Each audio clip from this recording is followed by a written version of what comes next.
Just Hey, Google we it. If you don't know are what that is, back. Google it. Welcome, and thank you, Richard, for that interruption. Hello, we are back. You're never gonna Thank you for just joining us. My name is Ken. I will be your DM for this evening, and welcome to the Wandering Isles. We are joined today by a full house, full party, and we're ready to roll. I've seen some excitement in the in-game chat, in the Twitch chat, and the stream chats and Discord. Y'all have been popping off, ready for whatever's coming this week. So let's not waste any more time.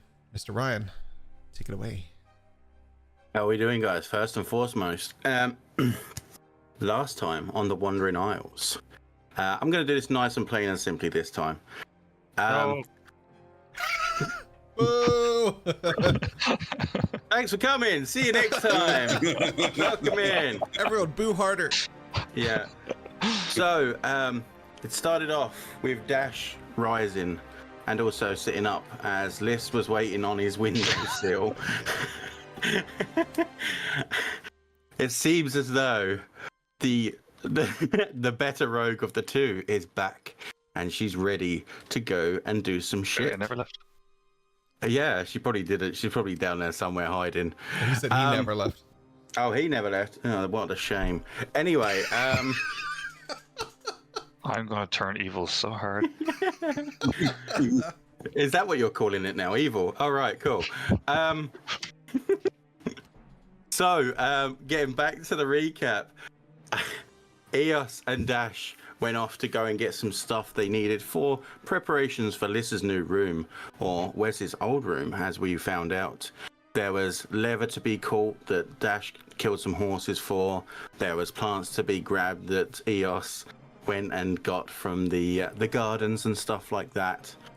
And more so, though, when they actually finally did go and redecorate the room, we were glorified by an absolutely incredible description of what Wesley's room had turned into.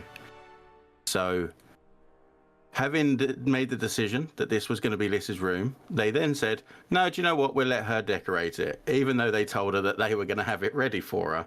Because, you know, that's just what Dash does. He says he's going to do something, then runs away.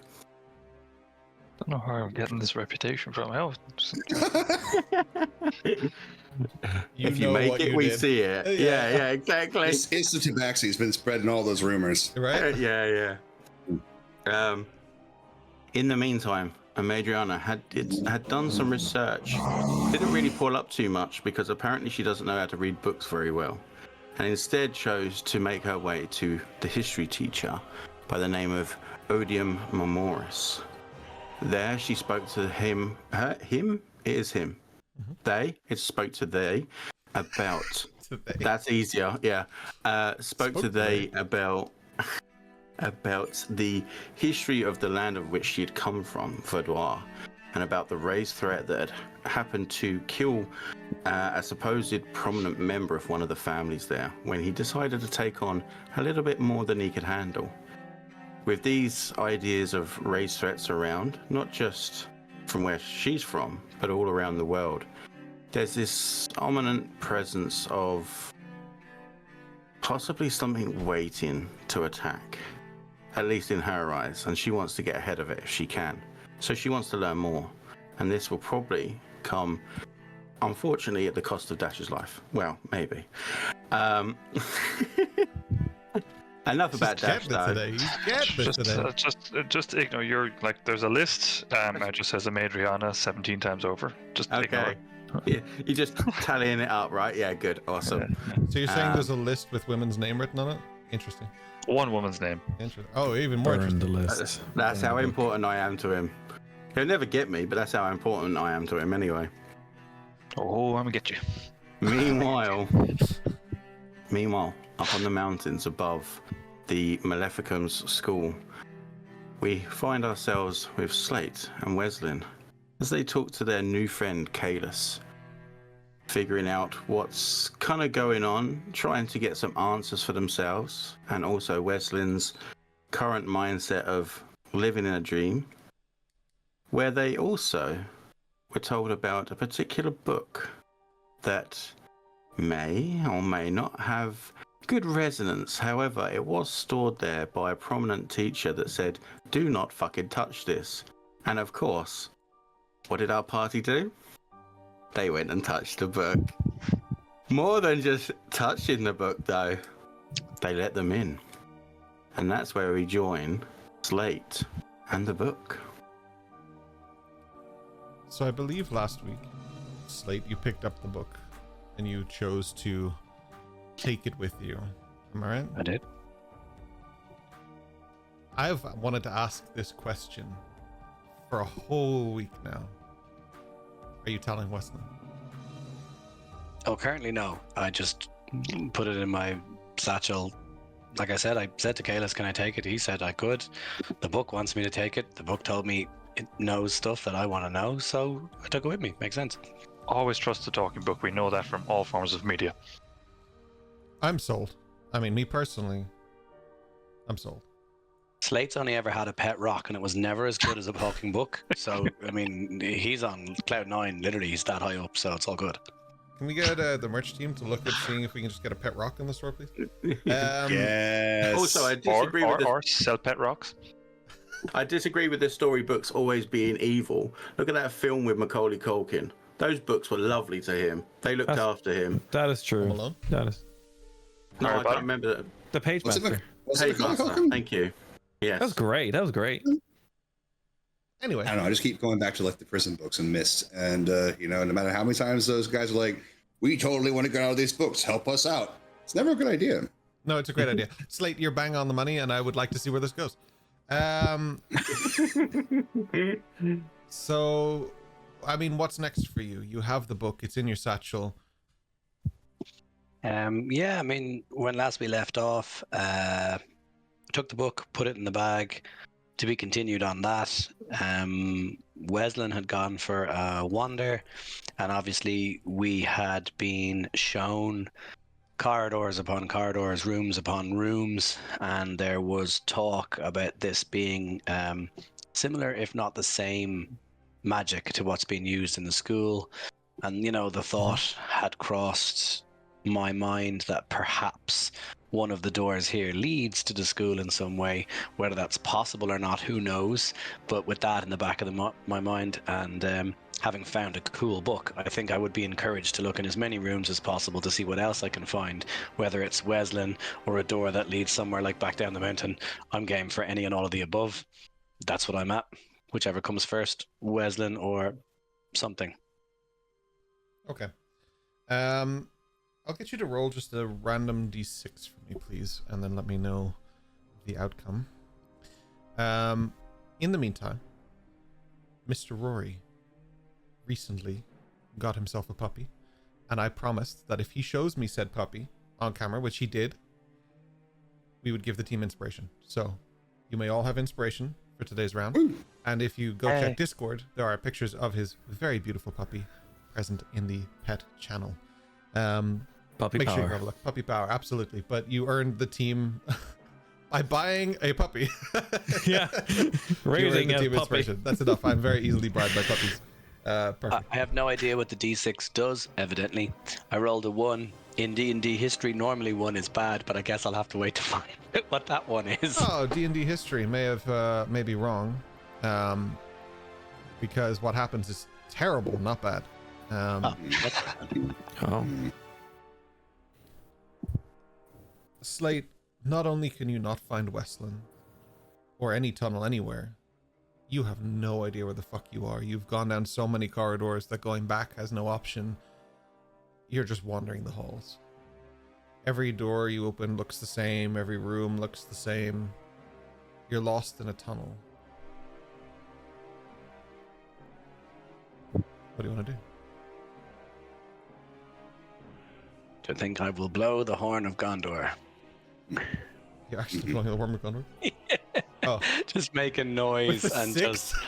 Yeah. Is that what you call it? You are freaking out in these tunnels, man. You're like, it's just not happening. It's not going in the room. Hyperventilating into the horn. You're just breathing really loudly through it, like Homer Simpson saxophone. Like you're just going through with it. You're just, the motions are there. I mean, I think what I would do is try to take some time to calm, obviously I think I would start calling out for our good host, or Chicken, or Weslin, or in fact anybody, and then Please. Can- Anybody? continue. Dash shows I up. won't say Anybody else? aimlessly. Ooh, a Anybody else? sulfur. Those are rare. And It was right there. I think I would start to consider asking the book, but not yet. For now, I think I will keep looking. Westland, from here, I'll get a perception check from you. Perceiving. Theoretically, I should do this the other way around, but I want to go with Westland for a moment and give you a chance to roll because Richard's really not doing well. Fair enough. Fair enough.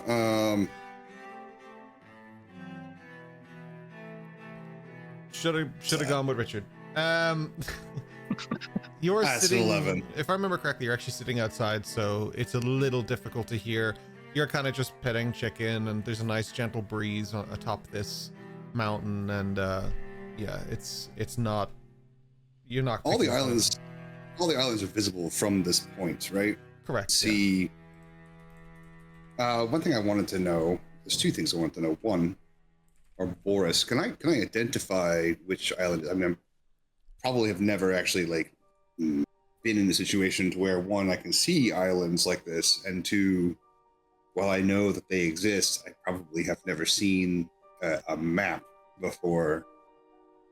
But given the kind of general description or lore of these islands, is there a sense of being able to identify them in their place? Yeah, I mean, the islands aren't any different than when you were a boy, so it's all the same. Everybody would know what the 4 islands are. So you have Desolata, Herbs, Vulcanus, and Arboris. I remembered this time. That would be kind of where you're at, yeah. It's easy to tell the difference between the various islands because they are starkly, uniquely different. Some might say they look like many continents mushed together into a really small space so the campaign doesn't go haywire with everybody walking too far away. I don't know. Geography. Can I see the entirety of the islands? So, or is it more kind of a gestural lump in the distance or in the fog? We'll call it a gestural lump in the distance, yeah. It's not like you can see, oh, there's Dash's house way over there. You can't see that kind of thing. I was hoping to find Dash's house from here, but more in terms of looking for blight, looking for any sort of there are new cities, the cities all over these islands. Yeah, you can see cities, and you can see structure, not specific buildings, but distant landmarks that would be different to you. But you haven't really left your home tremendously much. This is the furthest you've been. So, but if you look towards Arboris, all you would see is green, it's trees, it's things like that. There may be small points of interest that are sticking out, but they'd be too distant for you to make out. Statue of Liberty just breaking above the trees. Yeah, waving at him, hey, what's up? Yeah, it's a squirrel. Like that, yeah. Oh shit, Ghostbusters. Yeah. Any of the islands in particular with a blight, any of them with a big black spot? Vulcanus has a volcano. All around that is kind of black. In terms of specific blight, no. Herbs in particular, part of it is snowy towards the farther end, but where the mountains are and the jagged mountains and stuff is actually dark, ground or stone or something. It looks dark in material. Go back into the temple. Grab something off the table and make my way into one of the mini libraries. No problem. We'll join Slate again as he tries to figure his way out of this. How else would you like to approach this, Slate?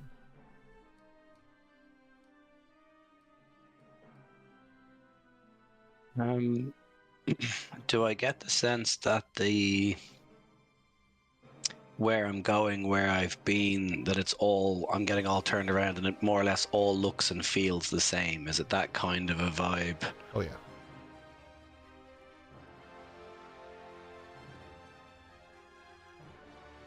You know what you should do? Turn into that Minotaur.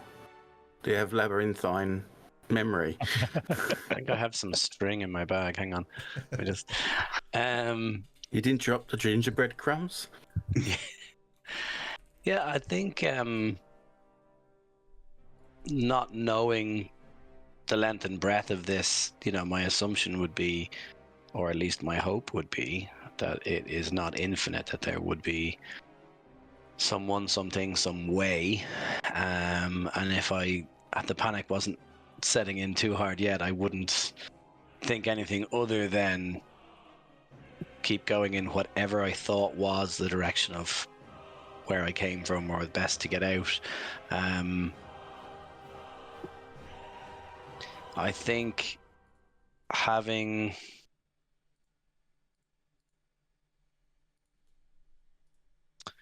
let me just think for 1 second. I've just had a thought, but I don't think I can do it.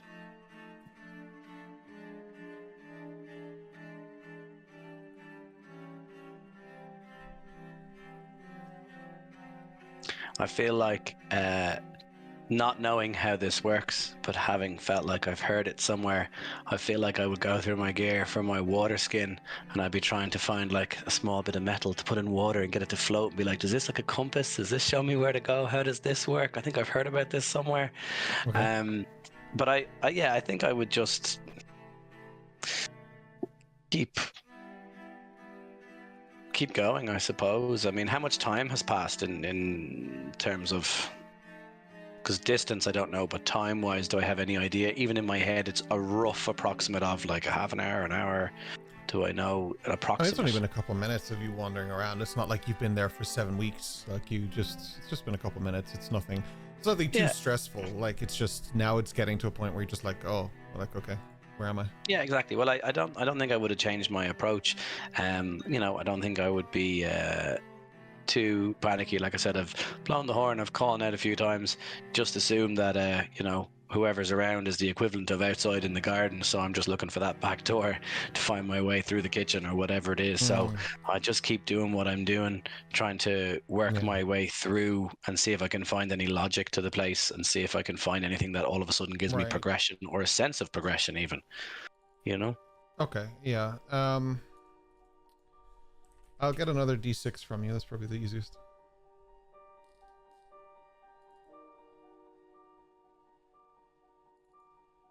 The exact opposite end, a 6 from the one I got last time.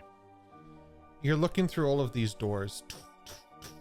You're like slamming them, you're closing them, you're getting really frustrated, and you turn around and you are just looking down a long ass fucking corridor. It is massive. The corridor itself doesn't give you much reassurance as you look at just this infinite hallway of doors that you feel like you have walked down. And as you turn around, you walk through an archway and you're just standing next to Slate by the door. Wesleyan, you mean? Oh, sorry, Weston. Sorry. No, it's another. It's another. It's Slate. another Slate. I've had an out of body experience, so I could be saying Slate next to Stepson. myself. Sorry, my bad. I meant Weston. Yeah, sorry. It's actually just a mirror.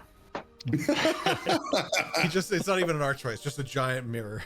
Yeah. I've If you turned roll into another Wesleyan one, not I knowing. would say that, but this time we got a 6, so I'll say yes. Okay. Yeah, I've turned into Wesleyan without knowing, and I'm looking at myself in the mirror, but I think it's him. Yeah. No, I think if I all of a sudden find myself there, Points I think to I would yourself. do one Is of that me? those Like, play it cool. Like I wasn't lost. So what's going on? How's things? What have you been up to? Kind of thing. Read anything good lately? Yeah, pretty much. Just approach Wesleyan and be like, yeah, what's happening? read anything horrific lately? What do you mean? It's only been a few minutes. Yeah. So where's the other guy? I don't know. I think he's gone to do whatever his duties require him to do.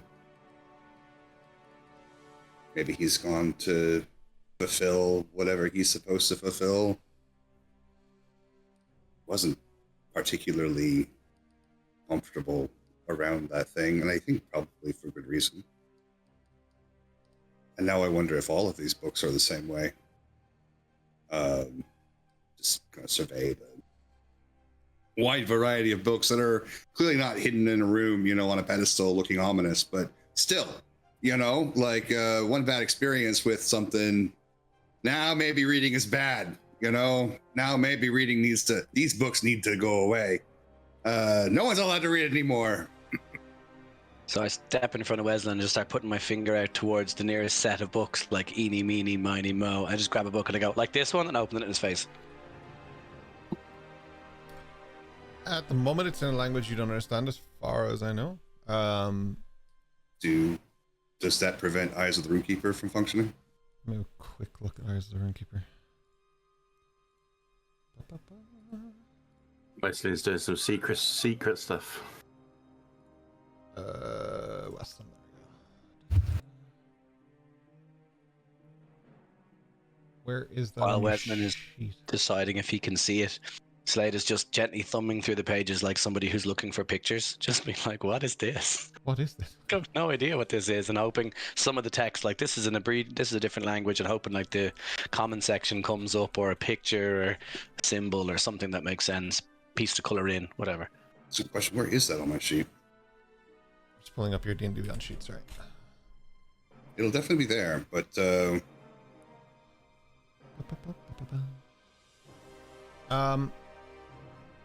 as you sort of thumbed through some of these books, Slate, you may not be able to understand the words necessarily, but they are a feeling of like almost grandeur and just like powerful. The writing is incredible. It's beautiful. It's almost artistic in nature as you read through it. Like there's just some sense of like Gravitas. Yeah, and almost a feeling of like I'm not meant to be reading this or looking at this, but I want to keep reading and looking at this. Like this wasn't made for my eyes, but tough. I guess. So with that feeling in mind and holding the book out in front of Weslin, does Weslin take the book that's open in front of him? one second. He's trying to read it, but I'm trying to find out if he can, so bear with me as I just do that. Should be able to, unless it doesn't function. I'm pulling up the D&D Beyond as well, because it's not on. There, yeah. I don't know why it's not on Foundry, but I'll put that on your sheet later. Technology, under be features. technology.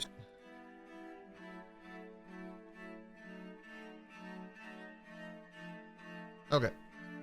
Under all the way down the bottom of features and traits. Cool. Yeah. Glad we missed their downtime. They had a little downtime today, just before we went live. They've edited their whole website, looks like. Features and traits. There you go. Well, while getting the feeling that I shouldn't be touching the book, but yet I still want to, I think what makes most sense to me is that I will cast Mage Hand to hold the book from underneath, like a waiter holding a tray, and then I'm going to walk behind Weslin and look over his shoulder with my hands behind my back, like, and then letting the Mage Hand finger come over the top and just thumb the page across, that kind of way. So I'm not touching it anymore, but I'm like, okay, I want to see more. Okay, I like that. You can read all writing, but it doesn't mean you necessarily know what it is, right? Read it. It's translated. I have it for him as if it's in a language he can't read. The lines on his skin that cross his skin slide out from his skin and bleed onto the pages. Not leaving a mark necessarily. Yeah, maybe.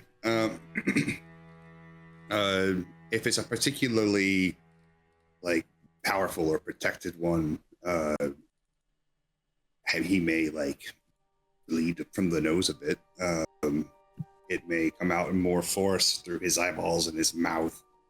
So there's like a writhing mess of blue lines, ribbons in the air. As totally normal as that is. Actually, I just created a Weslin fountain. I'm just double checking something here, and At all its pores. I just want to be sure that I'm doing this correct. So I double checked something there, and just Slate, as it goes before your eyes and as it goes before Westland, thanks to his eyes of the Runekeeper, you can both read this. Slate, you would be able to identify the language as Seraphic. Ooh, nice, I can read that. All of these books are in Seraphic. They appear to be just normal tellings of stories and normal things. They don't seem to be like diaries or journals or anything of note or interest, but in Seraphic it would be interesting, like kind of takes on stories that you might already know from your own upbringing, reading books or whatever. Well, I guess in Slate's case maybe not, but Westland, you might recognize some of these stories. Like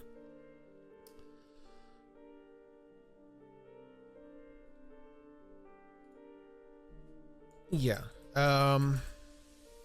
I'll say both of you can make an investigation check for me. Let's see what you find. Would probably be the easier way to do this. Sure.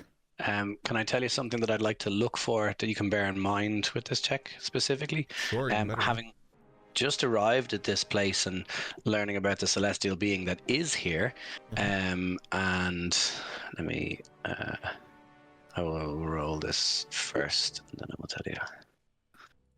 Okay.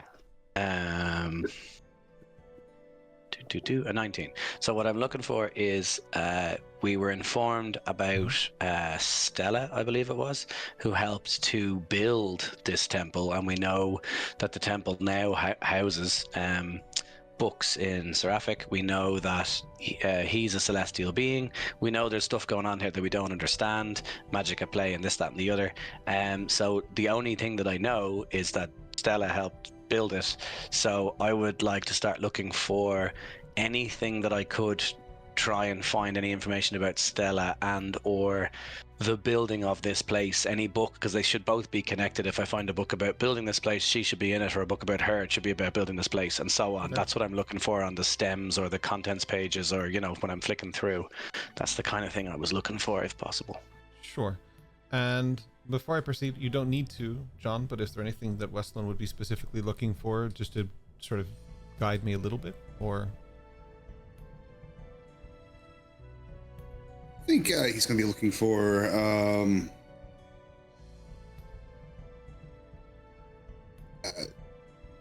obviously dreams. I think will be an important component.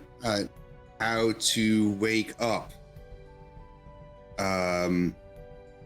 people who are possibly plants, turning people into seeds, weird plants people have created,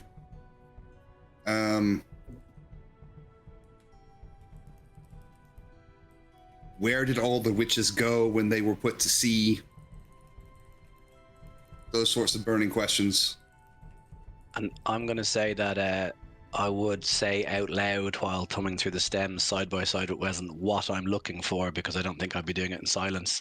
I'd be saying, I'm looking for this, and if you find anything with this, what are you looking for? So would Wesson have shared any of his thoughts on what he's looking for? Just in case, while Slate's looking what he's looking for, in case I find one and go, that one's for you, and throw it to you while I keep looking for what I'm looking for. Out of curiosity. Yeah, sure. He'll prattle off again, sounding a bit like an uncle who's eaten a little bit too much of the conspiracy channel. I definitely just think to myself, gardening books, got it, and just keep.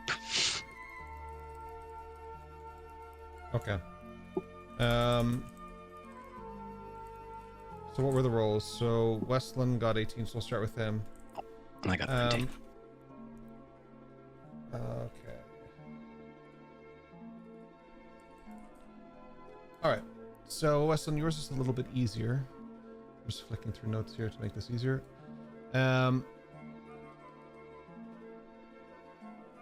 So what you find is a book, and I'll put it in your inventory in a few moments, but I'm going to read this aloud.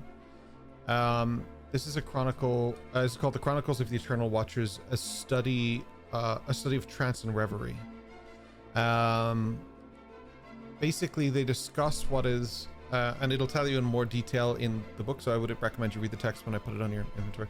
But it basically explains the phenomenon known as trance, in a state of conscious meditation practiced by those attuned to subtle flows of the world's energies.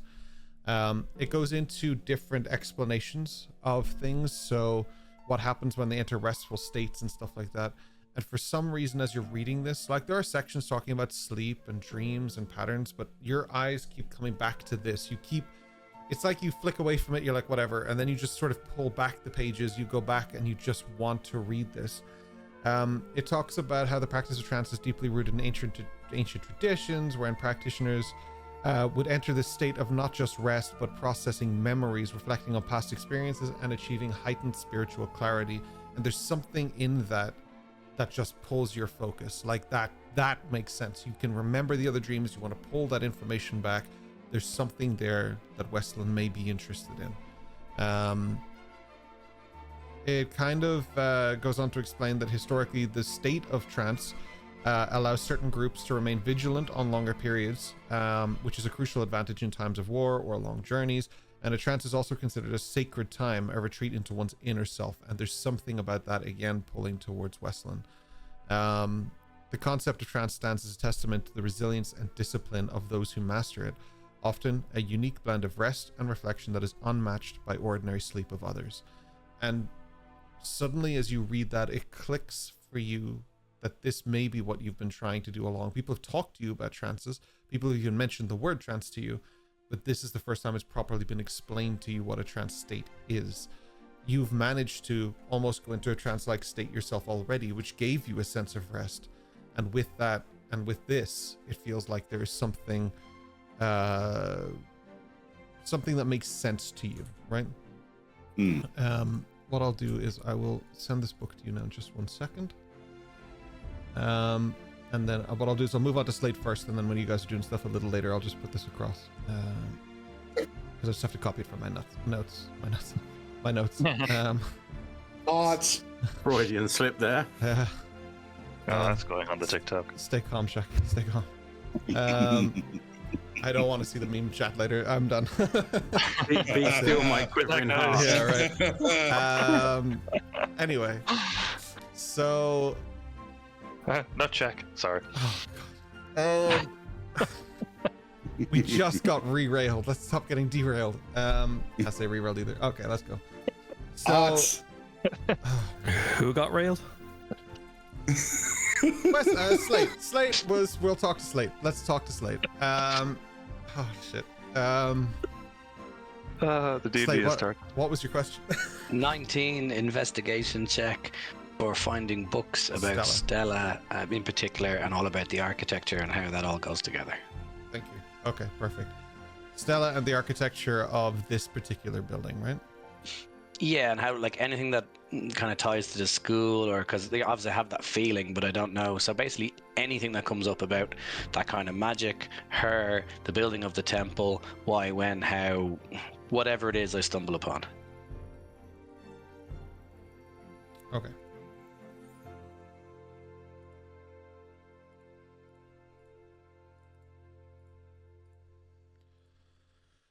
So while Slate is reading about trances and about different kinds of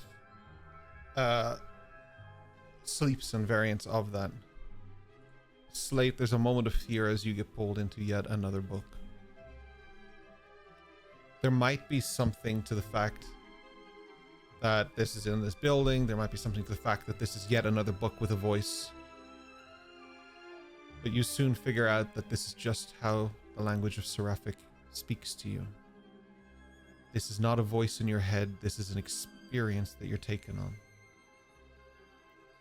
The Temple of Celestial Echoes is what this place is called, and it is a hidden sanctuary atop the misty mountains above Maleficums. It stands as a testament to ancient magic and divine influence. Forgotten by all but the Maleficum bloodline, it is said to be the oldest temple dedicated to the gods, a place of convergence for celestials and the arcane. Centuries ago, when the world was young and the cosmic forces shaped the land, the gods bestowed the sacred duty upon the Maleficum bloodline. Or at least that's how it's told. Stella Maleficum was the beginning of her descendants' bloodline, the ones that became famous, the ones that lived in infamy. She was just one of the best. She is historically known as one of the 4 emissaries of Paragon, and she was given a task, though she does not understand how or why. Long into her adventures with the emissaries, which lasted quite a long time, they all separated for a while to help the land in other ways. Some built courthouses and prisons, some built hospitals, and she built a school. But she was the first one to follow this calling. Her job wasn't trying to just build the school, it was to build a place where the convergence of the arcane and the divine lived this place. She knew not why, but this place was special. So using magic, she carved out the school. She built the school into the mountain itself, onto the mountain itself, and above the mountain itself. She met an entity on top of this mountain early into her adventure of building this place, or into her expedition, we'll call it. His name was Kalis. He now stands guard of this temple because he knows that something is coming. But he does not only guard the temple, he guards the bloodline itself. Though he has long since forgotten, in times of need, when the bloodline of the Maleficums was in trouble, he has come to their aid to protect them and to help them. It has been a while since something like that happened, but that was the deal that was made. She didn't realize she was making this deal with him, but if she helped to build the temple, he would help to keep her children alive. She did not realize that that included her entire lineage. And here we are, over 1,000 years later, in this temple, on this ground that she helped to build, with the guardian of her bloodline, and standing beneath it, possibly without even being aware, a descendant of hers directly who runs this school.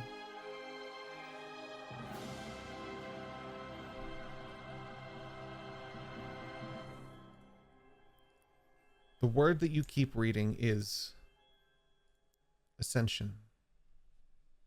When it's describing everything to do with this mountain and everything to do with the story, it's never that she climbed the mountain. She ascended. While you're reading these words, they are entering your mind. You're seeing it like the most 3D movie pop-up book possible. Because you're not just reading the words, it's as if every word your eyes scroll over on the seraphic text tell this story. It's not said why she built this place or why she was led to build it. But it is referring to what Kalis has already talked about. He's here for a reason. He just doesn't know what it is.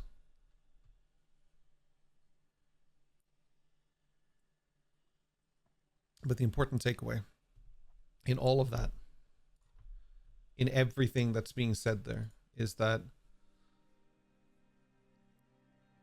this is a converging point, and possibly the only one. A space where the arcane and the divine meet. It doesn't matter if you believe in the gods or if you don't. It doesn't matter if you even believe in magic or if you just think it's a curse. This point, this island, act as some kind of antenna for both of them. And that is what gives the school its abilities, its power, and almost a sentient-like state for it to give you what you're looking for. It gives you hallways, doors, if that's what you're looking for. If you're looking for a doorway to leave, there's a doorway to leave, right? The school has abilities like this too, just not as heavy as this temple does. but the book talks a lot about that as well.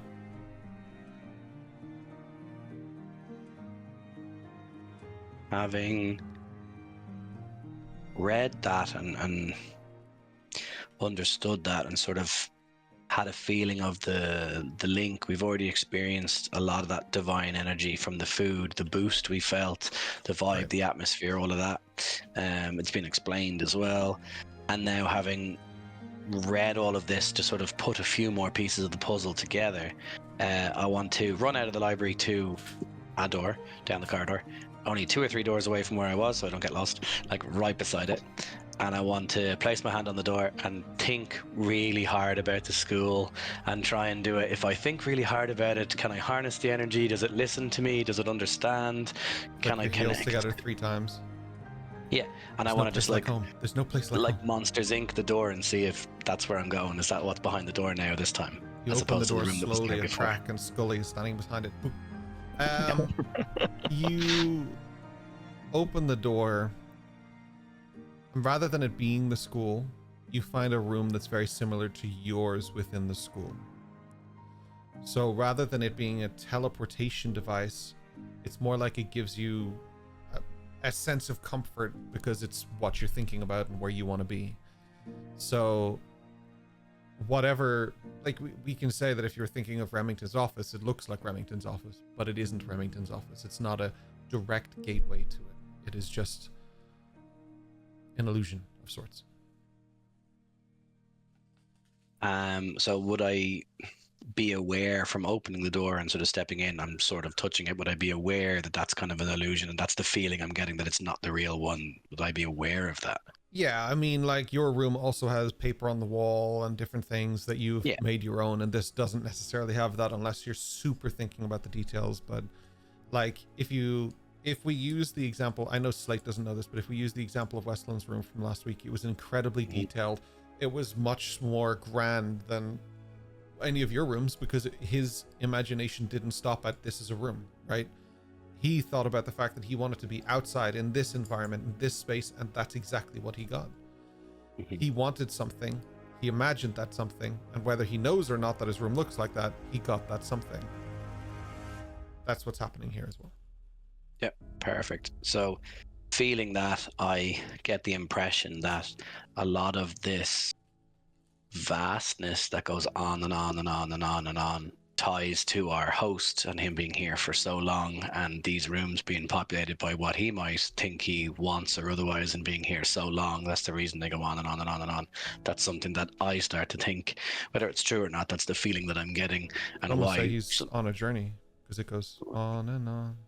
Yeah, and then I'm never just gonna go stops straight believing? back into Wesleyan and just tell him, broadly speaking, that I found some books about Stella because he was there for the Stella conversation, and just say that there's some kind of, kind of divine celestial connection, magic connection. I don't really understand it, and that's it. Just tell him a little bit, broadly speaking, of what you said about the emissaries and the bloodline, etc. Maybe not all the detail, but the bare bones of it. And then I'm going to go back to looking for other books, etc., and ask him if he's found anything, and I'll keep an eye out for what he's looking for as I'm going. Yeah. So Westland, that's directed at you, my friend.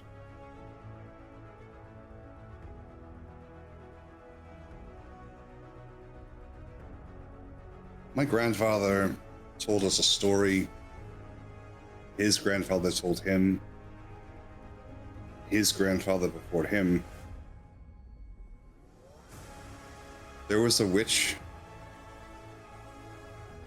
He was among other witches who were champions of the light. They protected the kin from the darkness.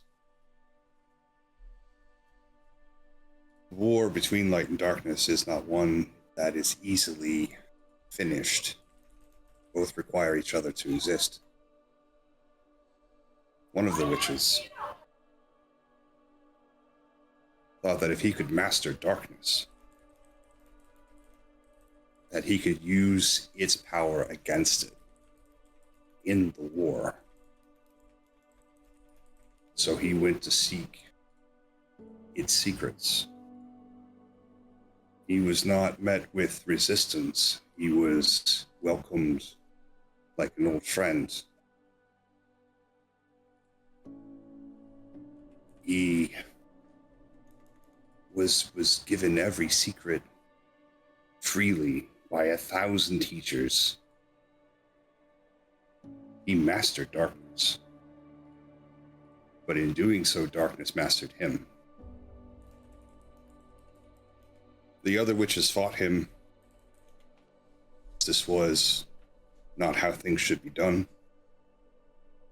Many of them died. And in that fight, the sky was torn apart. Fields were turned to glass, and everyone who lived in those lands were wiped out. In the end, there was nothing but shadows where everyone once stood.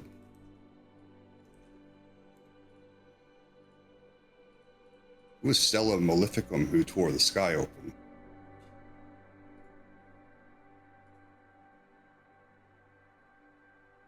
That was her name.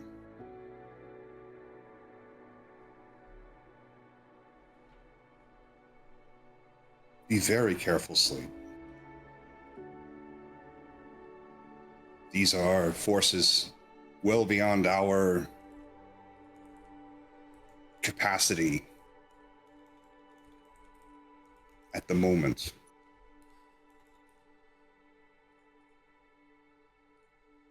Can't stop you from doing whatever you're going to do, but I can help you. I don't have a whole lot of time left. When winter comes, my days will be numbered. Let me try to help you before winter takes me. Before you seek anything else.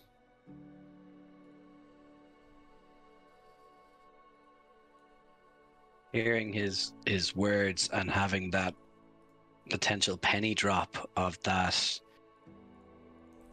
what I thought I was learning about versus what he's telling me I'm learning about. I'm at the beginning end of a story and he's at the end of that story. Then there's a middle. Obviously, I've been thumbing through and touching all these books and thinking this place is great and it's all great vibes and everything else. I think I would genuinely slow down, probably relax on the books and sort of just sit down on the floor, wherever, and just be totally engrossed in what he's telling me and really, really listening to the words and contemplating on some of what he's told me. And I think I would turn to him and I would say, any help that you can give me, I'd appreciate. But I'm also here to help you. That's how this journey up the mountain started. I'm here for you. Well,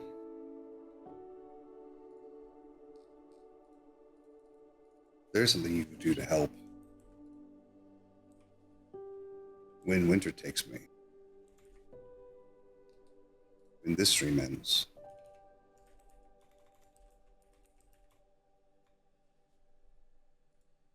Will you watch Chicken?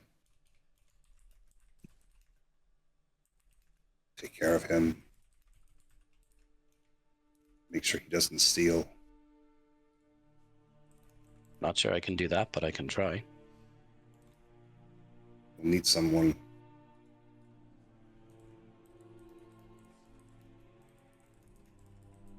He'll always be safe with me.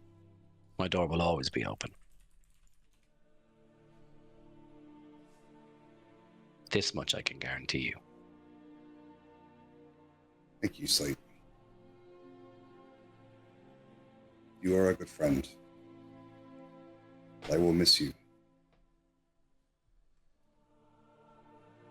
Where are you going? Dreams always end in winter, Slate.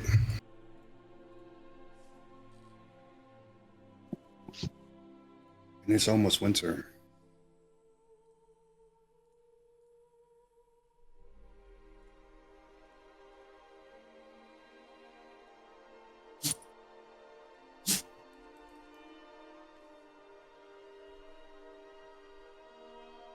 I think with that, I would just like having a moment with somebody, you've had a few drinks or whatever, and somebody starts to tell you all these really personal things. I think I would just sit in the moment and just let the moment be. Just be still, be quiet, and just be with Weslin and just see what comes next.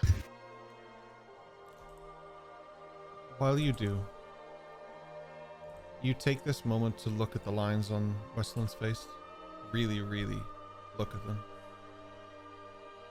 And he looks weathered. And it suddenly occurs to you that this may have been not just a climb to prove a point or just to have fun on a weekend. This may have been a last moment for him to see as much as he can, as quickly as he can.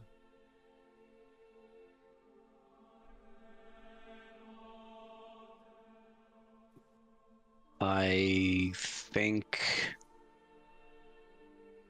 not really. And I'm not going to let this happen. It just sounds like, I think not really. This isn't happening. Not really being able to 100% understand.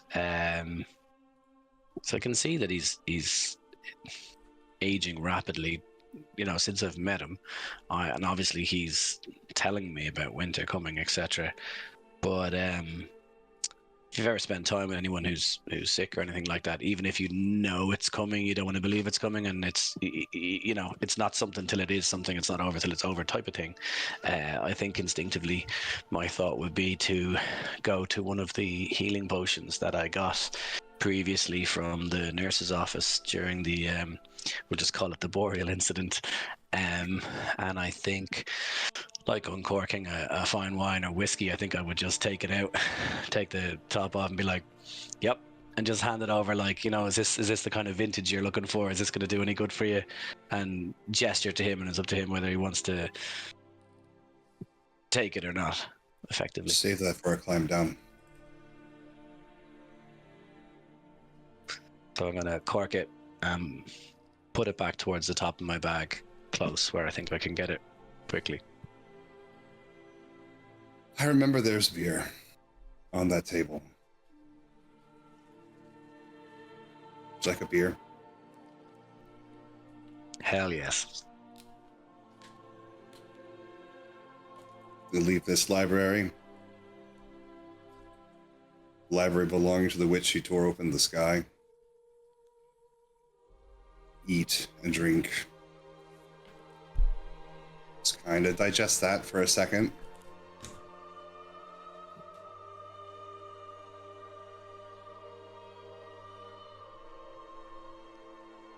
As you approach the table and sit down, there are two of the coldest, nicest looking beers sitting on that table.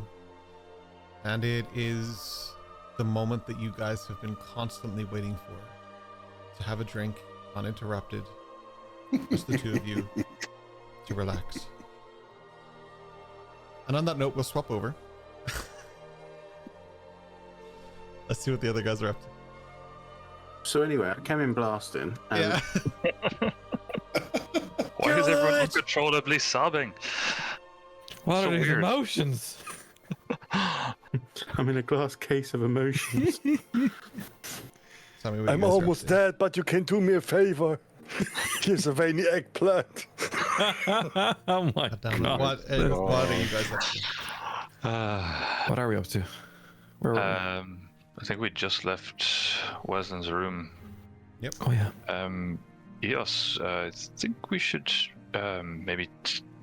I don't want to change anything before showing that to Alyssa because Mm-hmm. I think she'd be interested in it. Trying to go find her and we can show her the room and the items we brought, and I guess she can decide how she'd like to change it. Where do you think she'll be? I think if we go looking for her, she will find us. You turn around and she's there on the couch. Hi. Just turn around. As He's been Hey, here listen. for a while, but you guys have been busy. So we You tried turn with around the a little room. further to Madriana's on the other couch. Just the camera reveal. Slowly, the camera just pans further. So that's why Dash's perception is shit. It's just like limited by the camera. He doesn't realize, but he's been wearing horse blinders the entire time he's been alive. There was there for Ducky. Okay. Yeah, I was gonna say, Sorry about that. Oh my God. Eos did that day one, so he would keep looking at her. Yeah. She takes him off and he gets a +10 to perception. What is this wide angle view? My field of view is massive now. Oh god. Yeah, she's just sitting on the couch across from Madriana. So we tried with the room. We discovered some things. They might interest you. They might freak you out. That's okay. I think that's called human nature. But As long as it's not a grand open space or anything, I should be fine. They freak me out a lot, but other than that, everything is good. Dash, I'll leave her to you and then make some tea. It's not wide open, but there's a lot of mosquitoes, I guess. But it's Did good Westland leave insight the window into. open? It's probably best to actually just look. It's a good insight into Wesleyan, I guess. So I thought that might interest you rather than changing the entire thing. We figured. Out of curiosity, Madriana, does that prick up yours a little bit? The idea of getting an insight into somebody seems like something she'd be into. Obviously, I'm just speaking for you. I don't know. That's why I asked. No, oh no, I was listening, but it was more. It definitely would, but it's a case of she does want to ask because then it seems like she's being nosy. Yeah. She likes to kind of passively pick up what she can as much, but I would definitely be listening intently to this. Nice. Right. Well, shall we then? I don't remember her voice.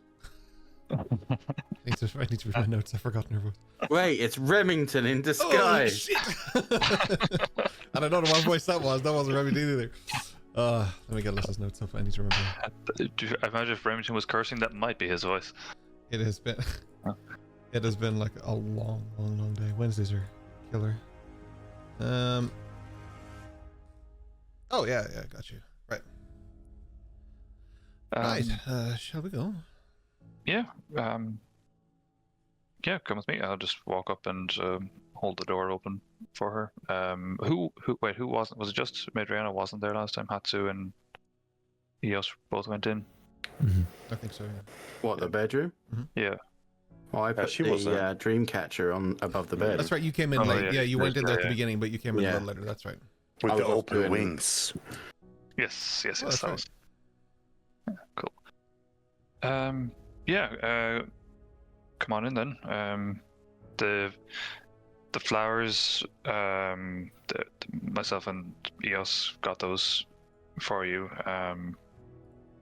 And the smells, the leather smells. That's we got those for you. So I just thought they'd make you feel more at home. But the rest of it, you can do what you like. We were going to change it, but yeah.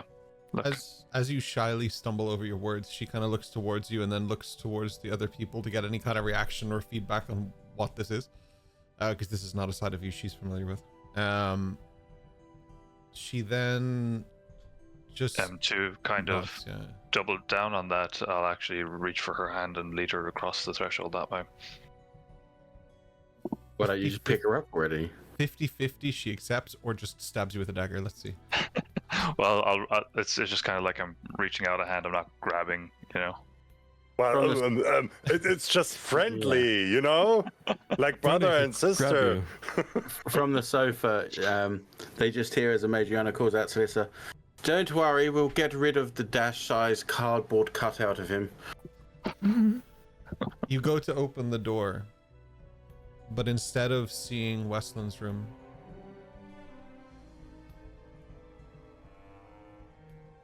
you now see Alyssa's room as you had envisioned it before. The space has been appropriately transferred. Sorry, it's Well, changed. at least he has good taste. No, this isn't. It was like a woodland. It's. I'm sorry. It's changed. A woodland? Yeah. It's like Why?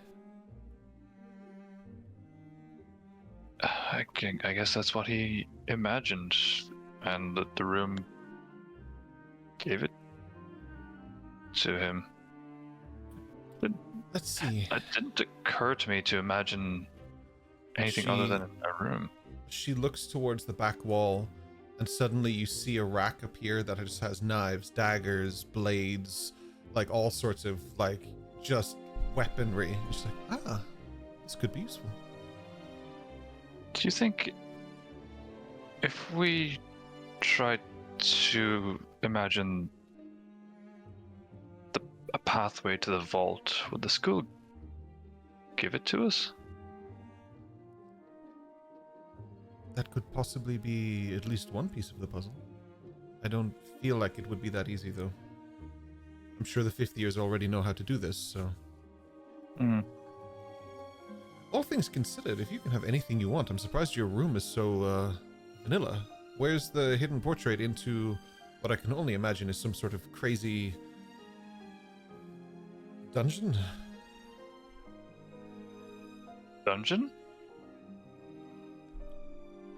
What do you think of me at all? Wow, it really did make a nice weapon rack. It did. Are you still holding her hand? Looked suspiciously. Yes, and suddenly very aware of it. The DM points it out. Yeah.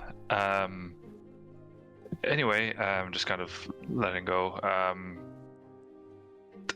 Those are the flowers for you, and the strips of leather. I just thought you'd like the smell of them. It's very thoughtful of you, Dash. Yeah. The whip is from me. It must be warm in here. Dash, you appear to have some kind of flop sweat going on. I'm gonna go make some changes to my room, and I'll meet you for some wine later. Yeah. Understood. As you walk past Eos, there's definitely a glare. I can see it on Rory's face. There's definitely a glare.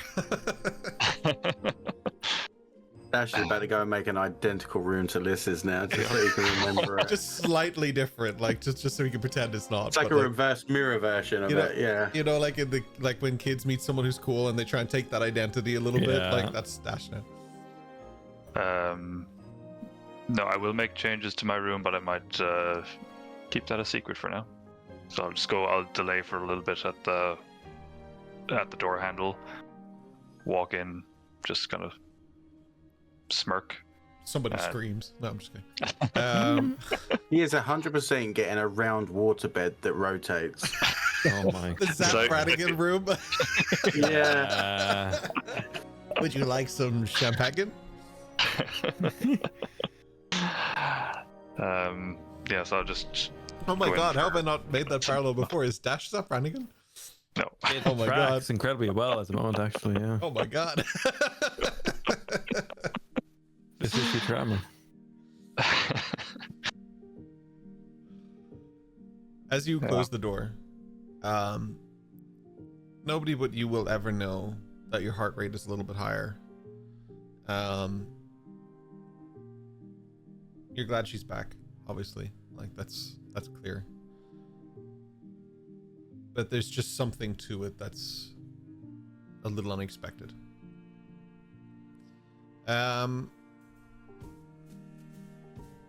Lissa goes into her room, and she just sort of puts the leather strips and the flowers down on the bed, and she looks around, and she for the first time kind of takes off her pack and her jacket, and she just relaxes. A sheep walks by from Westland's room. Still, it hasn't quite fully changed over yet. The rest of you, Eos, Madriana, Hatsu, what are you guys up to? Eos is just being chilling in the common room at home with a cup of tea, staring at Dash's door, wondering what is he up to. You just hear him occasionally, oh shit! Just like he's trying to build something. Just hear a Hoover turn on every now and then. Yeah. Oh my god. That's not Yeah, movie that shit. Madriana, Hatsu? Hatsu is definitely going out for his classes and routines. And he's going to pay Boreal a visit. Just checking on him if everything is okay. And Do you say this out loud to us, what you're doing? Like, where you're going?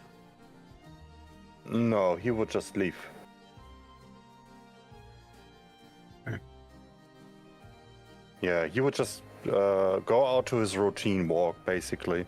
That's what he's doing. He don't want to miss out anything, his timers. And he would also go towards Remington's office and report on the Team 8 so far. Nice. As you're leaving Remington's office, Ayami appears behind you. Ayami. I said that in the widest way possible. Ayami appears behind you. Ayami. Ayami appears behind you. Yummy. Oh my god. Group as a secret Uru. Yeah, right. It's not a secret if you tell everybody. Yeah, so she appears behind you. Hatsu, I've been looking for you. A few hours ago, she achieved some sort of progress. I'm not sure You're what. talking about the doctor? Oi. She... I couldn't quite tell what she did, but whatever potion she used or concoction she made, she celebrated. I'm not sure what it means, but I thought it was important for you to know. Where did you observe this behavior? Was she in the little shack in the woods? She was outside the shack. She was with the stick figurine totems. How did they change? Could you see something? They seemed the same to me. I waited to see if there was any change or I investigated, but there's nothing else that seems to be out of the ordinary, but whatever she expected has occurred.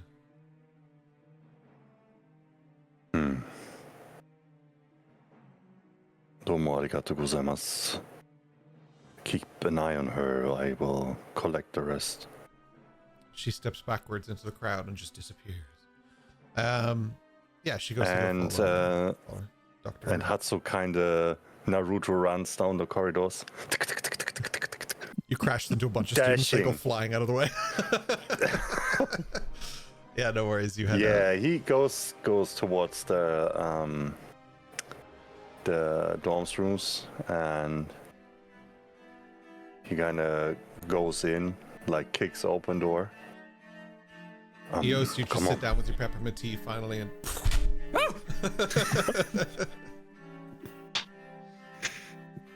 He should just kick my desk so says, got report, Dr. Harrow, the woods, she did something, we have to go. Can I finish my tea? Now, Okay. he turns immediately, Wait, Yeah. and I assume it's been a while. I've been back in the common room at this stage. you have 3 cuts on Hatsu. your arm. You're not sure why. Funny enough, there's reason.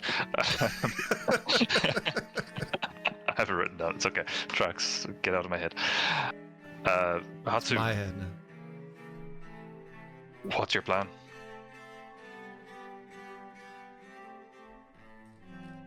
Hatsu's gone already. That checks. Yeah, I like that. Is he just gonna go and confront her over something we have no idea about? Dash, you heard him. Come on. I mean, oh, fine. Lissa, we're going out. You coming? Majorna, you coming? I'll take the quick way. Ah. And I head out to my bedroom and leap. Hell yeah. Wait. Oh, why does everyone just? Look, Does no one think anything out? With the crunching of leaves, Hatsu, you approach the area where the totems are. I don't know if He totem's the goes correct word. into super stealth mode. Golems. Yes, the flesh golems that I've been working on secretly. Yeah, he goes into super stealth mode and try to position himself across where Ayame would be, so they would have two angles. Yeah, she can see you. You can see her. Only because you're looking. I need a stealth check from you, please. Mm-hmm. Net 20. It's a rare moment when even a Madriana, as she approaches, can't actually figure out where you are. You hear the crickets in the trees. He makes himself kind of visible to her in the sense that he would kind of make sure that she would see him. Dash is like, what is that bird? Madriana just flies over him and shits on his head.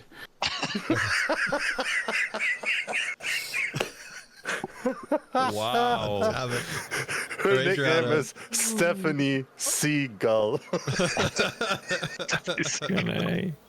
Madriana, as you come in for your landing, you see Hatsu for just a moment as he then steps behind the tree line again.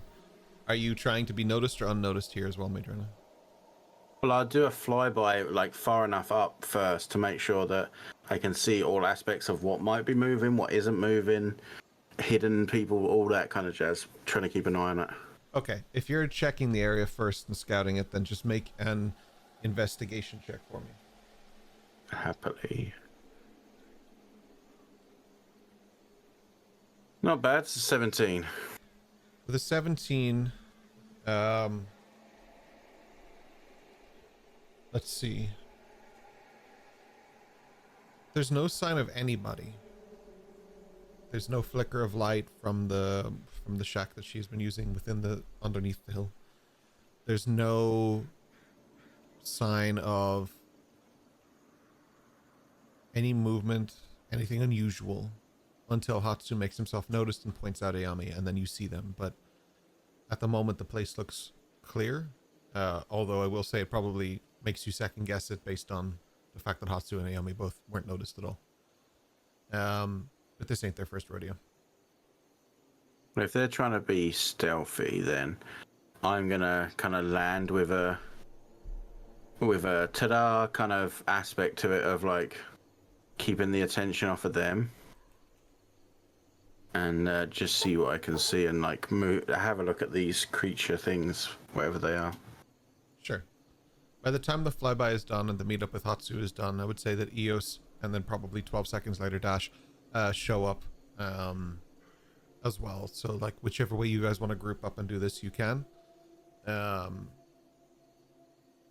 yeah. Yep. Yes, all I'm saying is they really shouldn't just sprint off like that. They should really make a plan before Well, dashing into action. Hatsu is hearing Dash. He's gonna throw. I'm deliberately whispering, by the way. He's throwing a shuriken in front of his feet. Okay. Just lands in the dirt in front of you, Dash. Wait, hang on. Just did I notice it? Did you notice it? Is a really good question. He doesn't until he trips over it. Oh my god. Are you able to make an attack roll, Biz? We're using that, or is it because we're not targeting it? Yeah. You are? I can try. Oh. With a 6? It's a 6. No, he doesn't notice it. He doesn't notice it, but I'll say that Eos probably does. Yeah. Because her passive's a lot better. Well, it's not a lot better. It's better. Ooh. Moves Ducky slightly off to the side away from the shuriken. That's who steps on it. Sorry, Dash, I mean steps on it. Ow. What happened to you? I stepped on a fuck. Is that a shuriken? We're in the forest. Where would a shuriken come from? Yes. Why, want me to talk about the secret tunnel? I'm going to assume that. I mean, who do we know that throws shurikens? It's probably Hatsu. Don't be making assumptions. Just because he looks like a ninja doesn't mean he is. Hatsu, if you can hear us, make a bird sound. He throws another That was a shuriken. pro. Now he's trying to hit his foot. All right. With a 15. Dash, That does is- that hit? that- Yeah. yeah. Okay. Dash, you just feel a sudden pain as you look down. Another shuriken is in your foot. Dash, you've been attacked.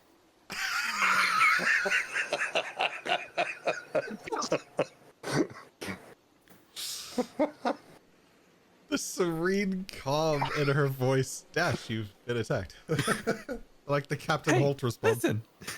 I've just realised that Eos is basically Spock. Rory's basically Spock, man. It seems you have suffered an injury. It seems we're under attack, Captain.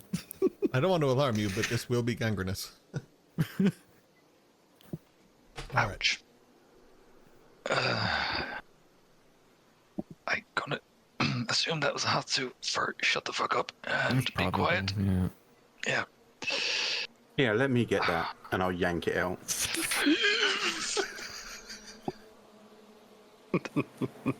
Thank you. You okay? I was really tempted to do that thing of like where it's like, don't do that, and I'm like, oh, sorry, and put it back in. You know, It just starts spouting blood. You're like, oh, sorry. And you just plug the hole. I'm fine. Yes, get off, Doc. I'm glad I didn't wear my white suit. or your brown Like that? pants. What happened? I'm wearing it's leather armor. It didn't protect you, did it? I don't wear it over my feet. You don't wear shoes? Hang on, what? Well, I wear shoes, but not You look down, he's wearing Crocs. fuck. The trick is in one of the holes. But the inserts are just like frog lights on the top.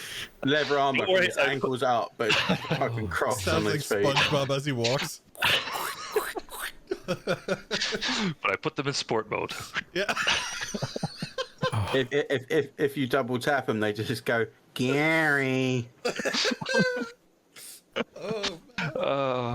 So, what's happening here, Major? Yeah, so Adriana, what is happening here? What's the plan of action? Like, you all just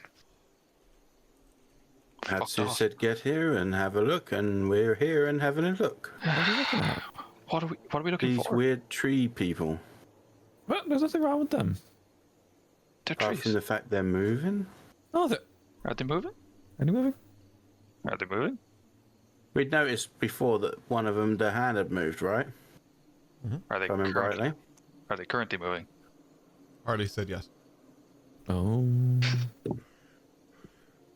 While Hatsu hears them talking and trying to figure out,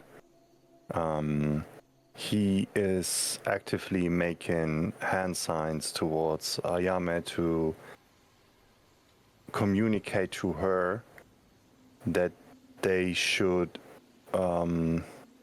observe the shack more, like let them others be kind of the bait in case she comes out. Okay. So they're gonna place themselves in a way that they could try to investigate inside the shack when she would be distracted from the other ones following up. Nobody but you and Amadriana would notice this, but like she just looks up, she nods, looks up into the tree, and she just leaps. You can assume she grabbed onto a branch, but it just looks like she just got like her animation cell got lifted out of the frame. Like she's just done. Yeah, she goes into the tree. So, are we chilling? Are we doing? Why don't you go and have a look at one of them, see if it does anything? Sure, I'll just go and poke one.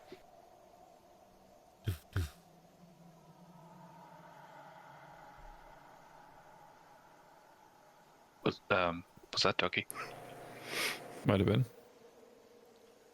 Oh, He does poop sometimes.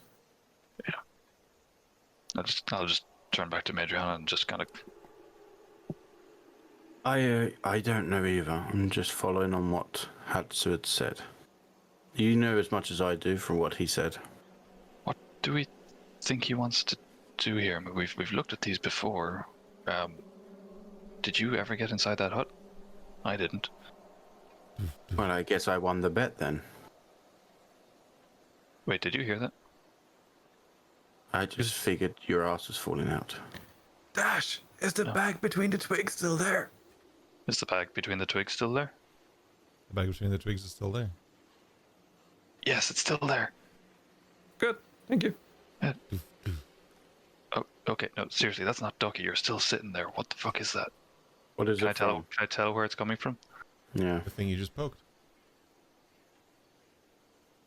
I'll look at it again. Is it moving or making any kind of light? Doof, doof. Look at that, Dash. With just your hand, you can create life. You might want to wash your hands every now and again. I wash them daily, taking a couple of steps back, Only daily? multiple times a day. Is After that what we're every focusing on right meal? now? Oh, okay. Doof. You guys hear that, right? Yeah, but I thought that's just you. No, it's not me. Atsu, this thing's making noise. I'm assuming you can hear me wherever you are. Doof, doof. What's that, Hatsu? I'm gonna go up to the cabin and just knock on the door. I'm coming with you. Okay. You walk up to the cabin itself. There's no response from you knocking. It doesn't sound like anyone's in there. There's no flickering of lights or motion. I'll try open the door. Locked. Can I try to pick the lock? You can. You can make a check if you have your thieves' tools upon you. Oh, well, funny enough, I do. I'm gonna watch, see if he fails, and then show him how to do it. So delayed help action. I'm Got it. going to use my inspiration and reroll that. Alright, you got an 11. Please roll worse. That'd be so That's funny. 26. 26. You put your lockpick in and you're like twisting it and it cracks and you're like, you don't want Madriana to notice, so you just kind of go, come on, and it's not working, so you just look up. She's not looking for a sec. You just jam it in, but for some reason it just works and the door just opens. You're not entirely sure what happened. Cool. Open He the does door. whole hip thrust to like push it in further. Like, come on. Yeah. I'll open the door, stand inside the threshold, and be like, "That's 10 gold to Adriana." No, you said you could get in there with your charm. That wasn't charming. That was Charms a fucking take- disgrace. Charms take many forms. No. I can charm a door open. Some people can shout a door open. Just face it, you lost. I did not. I'm in. Okay, we'll settle this later. Let's have a As fucking he's look. saying Oh, that, you notice that Dash has not actually crossed the threshold yet. The door is just open. I'm trying to cross the threshold. You specifically said at the threshold of the door. Yep. So as he's Going standing there, I'm just like, what are you waiting for? Do you want to hold my hand as well? Oh my god. No, and just walk in. Wait a minute. Does he want to hold her hand? You walk in, and inside this is, it looks more like you know, the entrance to like the old mines where there's wood along the sides to keep supports up, but it's made of mostly dirt and stuff as well. It looks like this. It has a corner on it, and as you walk around the corner, there is just another table that leads to a door that's completely blocked and jammed, and that is the door that Dash was approaching before, that she just wanted nothing to do with him, so she just locked the door and completely blocked it. When she pushed something heavy against it. The room itself is filled with odd-looking, peculiar plants, rocks, weird minerals. None of them look particularly inviting to the touch. There are a few vials and stuff like that. There are burn marks and scorches on the table. There are tools in here. There are pickaxes. There are shovels. There are sweeping brushes and stuff like that too. This is a very small constructed mine, but there's a reason for it. There's some sort of reason for it. There are shelves. There are pots for plants. There's all sorts of stuff going on here, and there's a lot of withered and decay plants in here. So I know she keeps her notes in her bag, but can I go full like Arkham City on this and like put this piece next to this piece next to this piece and try and work out what she did? Yeah. Yeah, you can certainly give it a bash. Okay. I'll say we'll go with Give it a bash with Dash. that's tricky. Give it a bash with Dash. Give myself disadvantage for that comment. I'm gonna still put it in under investigation, but I would probably be in. I could also be enticed to use something like history, maybe. on a push. They're kind of both the same for me, so I don't mind. But we'll go with investigation, because this is, as you rightly said, if you're using the Arkham thing, he's the greatest detective. He's investigating. That's what he's doing. So I would go investigation for this. While she's doing that, I want to go back to the doorway and signal to Eos that Nearly natural we're in. 20. Yeah, nat 20? I'm going to use my inspo for that. No, I said it was nearly like it nat rolled 20. and then Oh, right, just right. dipped. You got go. 12. I was like, what kind of modifiers do you have? Because I saw the 12, and I was like, you got a nat 20 on that? I'm Like, gonna use they're my almost inspo the to do same. that They're again. all -8. Yeah. You go for it. You can use your inspiration. Yeah. Just mark that off on your sheet. God fucking damn it. A 13 is slightly better. Sorry, Dash, you're getting Eos's attention, is it? Yeah, just to signal that we're in with some sort of hand gesture. Eos, you just still occasionally hear doof, doof, if you're still back there.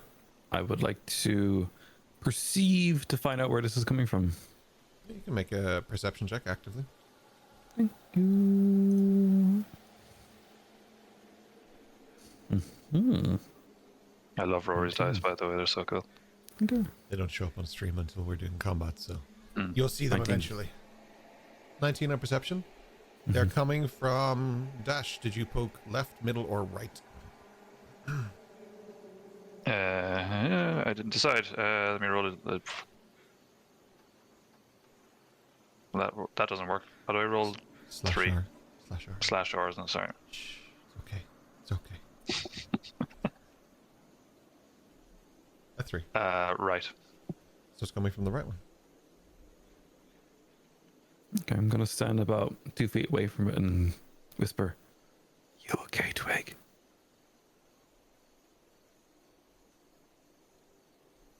Doof, doof. Okay. Hatsu. Doof, doof. Hatsu. It gets progressively louder.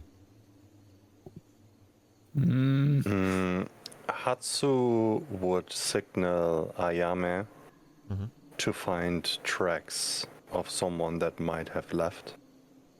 And he moves over to Eos, draws the sword, and tries to put the sword into the place where the doof doof sounds come from, because he has the impression that thing kind of seems to have a heart or something. You push the sword straight through. I need you to make an attack roll for me, please. I'm telling you, it's voodoo, and one of us is about to die. One of you. Who's the one who touched it? Oh fuck. I'll keep stabbing. You got 10? Yep. Just not able to pierce it. Whatever it is, whatever this constriction is, no longer has these openings from the vines. It is too strong.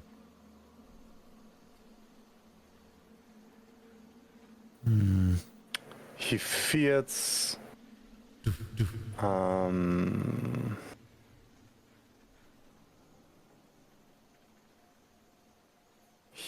The moment he would realize that the sword wouldn't work,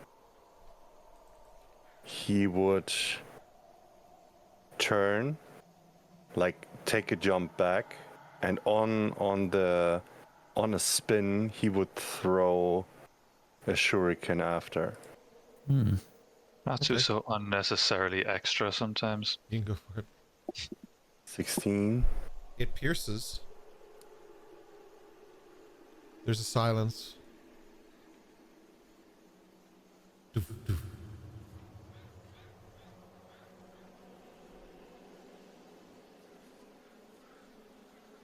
Well, that's interesting, he says to Eos.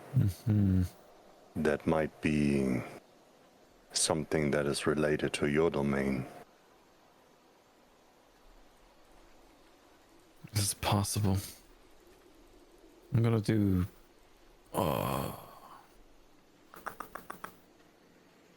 When I was last here with the woman you called the person Hyro, she was using liquids, bottles of different things to create these creatures. Something I'm not too familiar Dr. with. Harrow, yeah. Sorry, are you talking to me or are you talking to... Sorry. Oh, Hatsu. Sorry, apologies. I just cut in. My apologies. You're grand. Take 2. I think it's called alchemy. It's not my field at all, but these have been created through unnatural causes. Okay, Cam, your heart beating. I could try and burn it, Hatsu. What do you think? Yeah, I think we should. I don't think these are supposed to live that way. It's unnatural. Okay, I'm gonna step back about 4 feet, give or take, from the creation. I'm going to use Create Bonfire in its center. Okay, to cast Create Bonfire for me, please. Yeah. Hatsu grabs back up the shuriken that he did throw. Nice. One of them has a little bit of blood on it from Dash's foot. We're going to roll for damage. So you create a magical bonfire on a visible ground in front of you, within sight. When casting a creature space, when creature enters or ends its turn in the bonfire, it takes damage of 1d8. Yeah. Cool. Gotcha. Let's roll.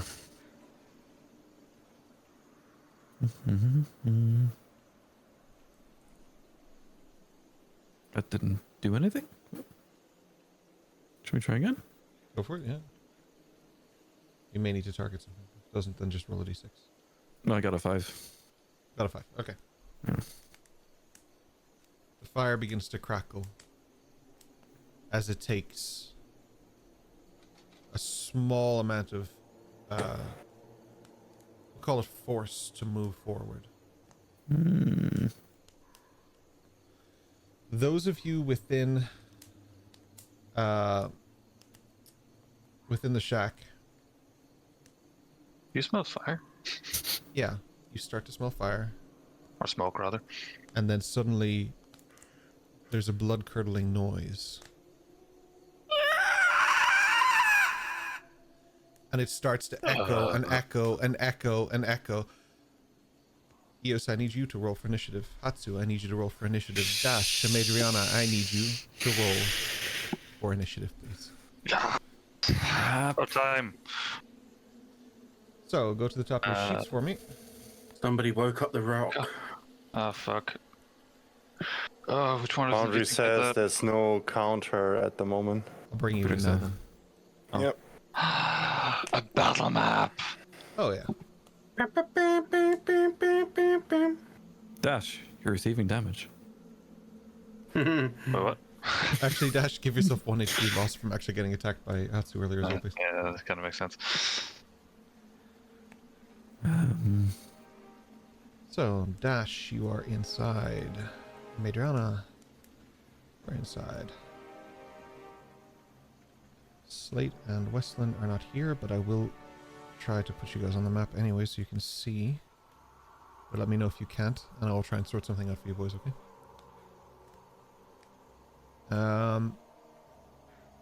Eos and Hatsu. You guys are over here. I'm gonna bring you up to the map in just a second. Okay, alright. Just setting up the map for you guys. You guys talk away amongst yourselves. It'll take me a minute to get everything set up. I don't want you guys to see things you shouldn't, so I need to just do this before you get on the map. Okay. Just RP wise, I just turned to Madriana with a look of resignation. Just go. Which one of them do you think did that? I figured it was an ex of yours come to find you. Wait, What do you? have you ever had a girlfriend? No, Sounds like there's trouble outside. We should probably Yes. go. Yeah. Pause the map loading, continue conversation.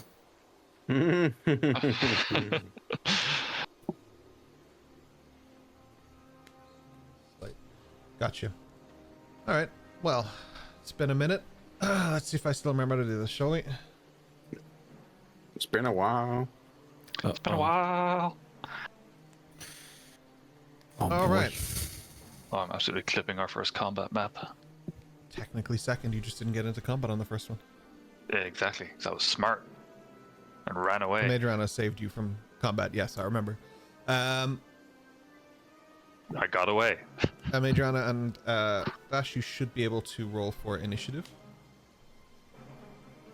I did, and Nice. it was shit. Well, luckily, Eos is first. Oh! Crap. Okay. I'm gonna put down a wee little light for you. Oh, didn't mean to do that. That's the entire light. What I'm going to do is this, Thanks. and that will be your bonfire. Is this room meant to be this yellow, or is it just a reflection from Dash's oiled body? Yes, Hang on a it's the second. baby oil doing its work. Okay, I'm going to use my first thing to move 15 feet over here. Hopefully, please. Computer, do you want to do the things, please? Let's try it without you being paused. Okay. Go ahead. You can do it now. Well, it's WASD. Don't know why mouse no does the thing. Yeah. All right. That'll be the end of my turn. For a moment, you fear that something will grip the back of your neck, but it doesn't. Instead, this creature takes 5 points of damage.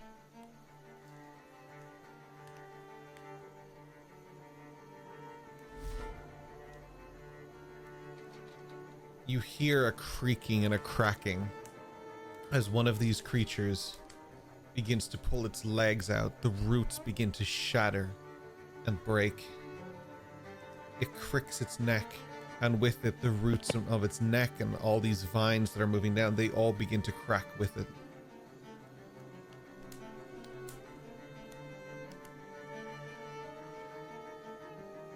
It begins to flee. The same thing happens again. That's who you're up.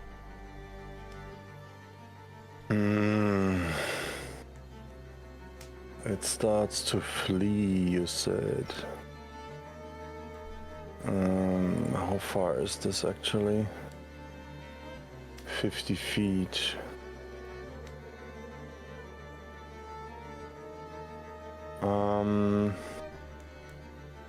Hatsu is going to move 30 feet in that direction. And he is going to cast True Strike on that foe. And then he's using his bonus action to throw Shuriken after. Cool, go for it, yeah. 8. Unfortunately not. Oh wait, he took the True Strike immediately, but I wanted to have it next turn. I see True Strike roll just went straight on to automatically do it. Yeah. No worries. It move ended after the concentration, but I didn't use the advantage on the roll. No worries. I'll do it on next turn. That's okay. I'll give you back your Thank concentration you. for a moment. It is there. I don't know why it's not showing up on your character, but you are concentrating. And that's my turn. Cool. Dash. You're up. Okay, first of all, I'm going to take up my bow. And is there anything in the vicinity of me that's doing anything after I hear that blood-curdling scream? No. No.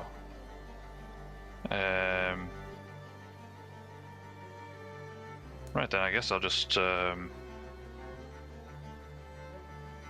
turn to Madrana. We better go check on them, and I'll take my movement to go out towards the door, which I assume is in the top left.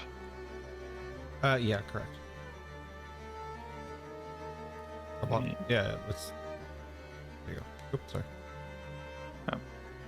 35, 40. I think that is my movement there. Can I see that? I can see what I can see, isn't it? It's usually how it works. Yep. So that one is 70 feet away from me. So I can take a shot at disadvantage at it, I guess. Sure. Bear with me, I have to remember. Well, it depends on how do this. far away you are. Let me have a quick measure. 'Cause there is a distance on disadvantage as well. It's 70 feet. Oh no, up to 80 feet actually. So I should be good. Okay, it's 80 feet away from you, so you're sort of right on it. Yeah. Yeah. I apologize. I can't remember how to do combat stuff. Target the creature, and once you have targeted it, you should be able to open up your sheet and use your whatever attack you would choose to use. Targeting it is the trouble. For me, it's right click. Oh, this one. Sorry. For me, it's right click and do it, but you can also. Oh, actually, sorry. I'm so zoomed out I couldn't see that there's a little white symbol there, so I think I have it targeted now. So, short bow. As a reminder, stream can see what you can see, so feel free to zoom in if you wish. When you are responsible for your character, you're also responsible for the zoom level of your character for this stream. Good to know. That is a nat 1. As on that one. That checks out. So yeah, just kind of fumbling with the. I see the thing, kind of go, oh shit, just fumbling with the bow and just kind of loose it without aiming. Go, oh fuck. Focus dash, and that'll end my turn. Did you try and throw the arrow? Shut up. You go like, yeah, you just do that, and then the arrow falls on the ground, and then you look over to Madriana, who's not even looking at you yet. She's still rummaging around on the table trying to solve this thing, but she knows. She always knows. It's this dude's turn, and he's gonna fucking book it. Madriana, you're up. Well, I guess one of us has to save the day. Okay. No, that did not work how it used to. Okay, cool. Some things in Foundry have changed. Can I get into that gap there, or is that like in the wall? It should be fun. If it lets you there, you're fine. Yeah, it won't let you if you Alright. can't do it. Uh, actually, if I'd have come out, can I say that I actually would have gone that way instead? Sure.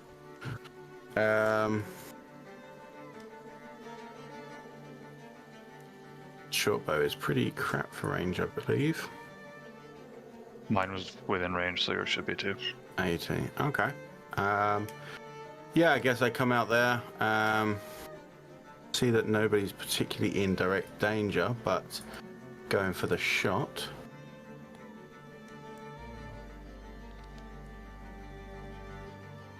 That's a 10. But, Dash, will you move over? that's- You're gonna have to take up all this room. Yeah, in fact, that's what throws you off. You're like, he's fumbling to pick up the arrow that he dropped, and he nudges you as you're about to shoot, and you're like, whoa. It's the whole Robin Hood thing where, you know, he sticks Yeah. the bow in between his legs and like tilts it. Shit, sorry, it's been a while. Don't sing it. Perfect. Do you want to do anything else with me? No, I don't think so. Eos, you're up.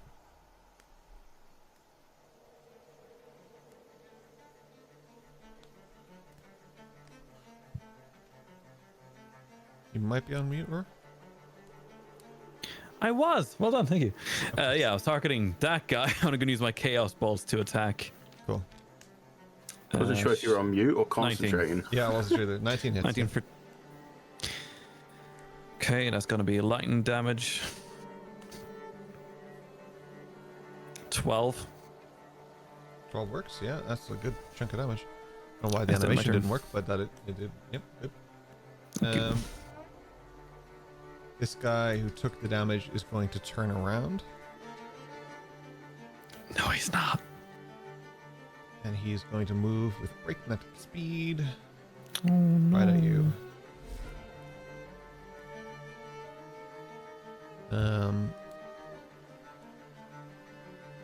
This guy's gonna move towards Hatsu.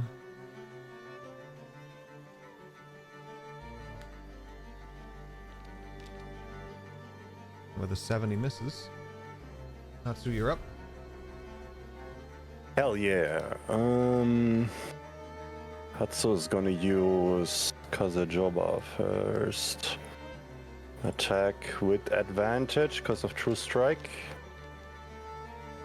And he really needed it, but you know. You know.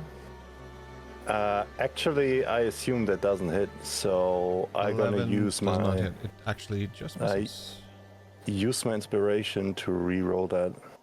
Okay. Bard would be useful right about now. That's better. Come on. What did you get? Oh, I didn't target it. 24. 24. That's probably what's not showing up. Yeah, 24. You can just. You'll have to roll your damage manually. That's okay though. Go ahead.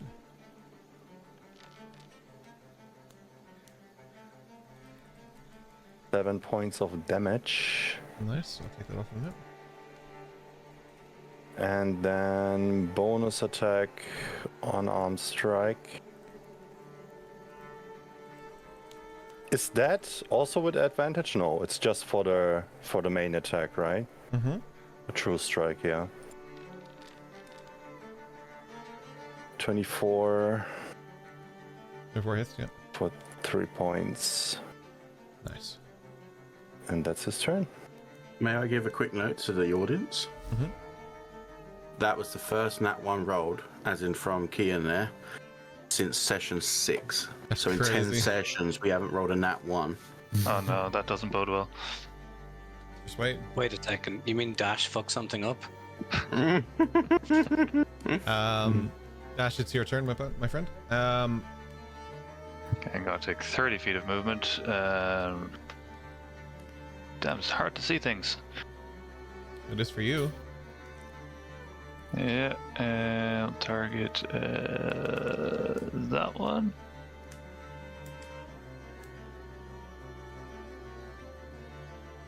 Is that one targeted? Yeah, looks like it's targeted.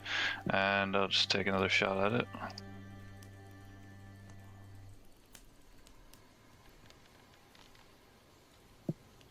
And that is a 16 to hit. 16 hits. Yeah. With disadvantage Wonderful. at that range. 55 that? feet out, I think, is it? Oh, sorry. Go ahead. Sorry. With a short. Yeah. Oh, it's 80 Short for bow. short bow. Yeah. 80, Sorry. Go ahead. Yeah. 4 points of damage. Mhm. I don't get sneak attack. I don't have advantage on it now, so I don't get sneak attack. Not that I'm aware of. No, because there's nothing there procking it. Oh well, which one did you hit? Sorry, this dude here. Eos is next to this dude. You'd have yeah, advantage that for that dude, as a that rogue. one Yeah. that's- Oh no, you'd have sneak attack from because you've got an ally next to it within 5 feet. Oh, cool, perfect. Then I'll do sneak attack. Yay! First time I get to use sneak attack.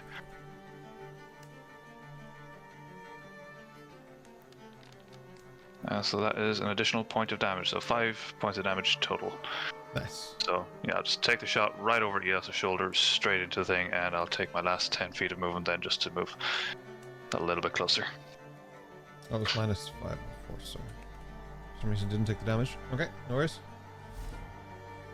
This dude is gonna come down, and he's gonna start running and screaming. As he does, he's just gonna let out that same guttural scream. Closest person, fortunately, is Eos.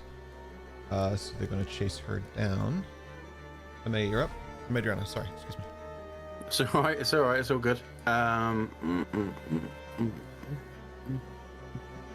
We're gonna run out, get away from Dash as much as possible. 2 on 1 Eos and 1 on Hatsu there. Okay, so Okay. what was that? What's that? So that sounds like a bit of an insult, but okay. Only a bit. Yeah, damn it, I'm slipping. I'm gonna go for this one next to Eos because Eos is being accosted by 2, which is not fair. So that is a hit of 25 It fucking hits, yeah. There's for a damage of 8 plus. my My answering sneak that was pure attack. courtesy. Yeah. So that's a total of 11 points of damage with my sneak attack on there. Yeah. He took a heap of damage there. Yeah. As he bloody should. I say he yeah. hit a bundle of sticks. Yes. That we just more sticks into. Yeah. Yeah. Anything else you want to No, that is everything. Yes. We need Yep, those I'm bloody going- cunning actions. Gonna continue targeting this guy here. I'm going to use my purple flame blade. which means I can now attack my rapier, all going well. Fingers crossed. Roll to attack. By the way, I love that you recolored that. I have to. It's all about character. I Nat did 20. it with Sophie. The 20 will do it. Critical. Yay! So 11 damage. Perfect. And you then get to roll damage for the second dude as well, right? Is it? Trying to remember what it is Yeah. for you.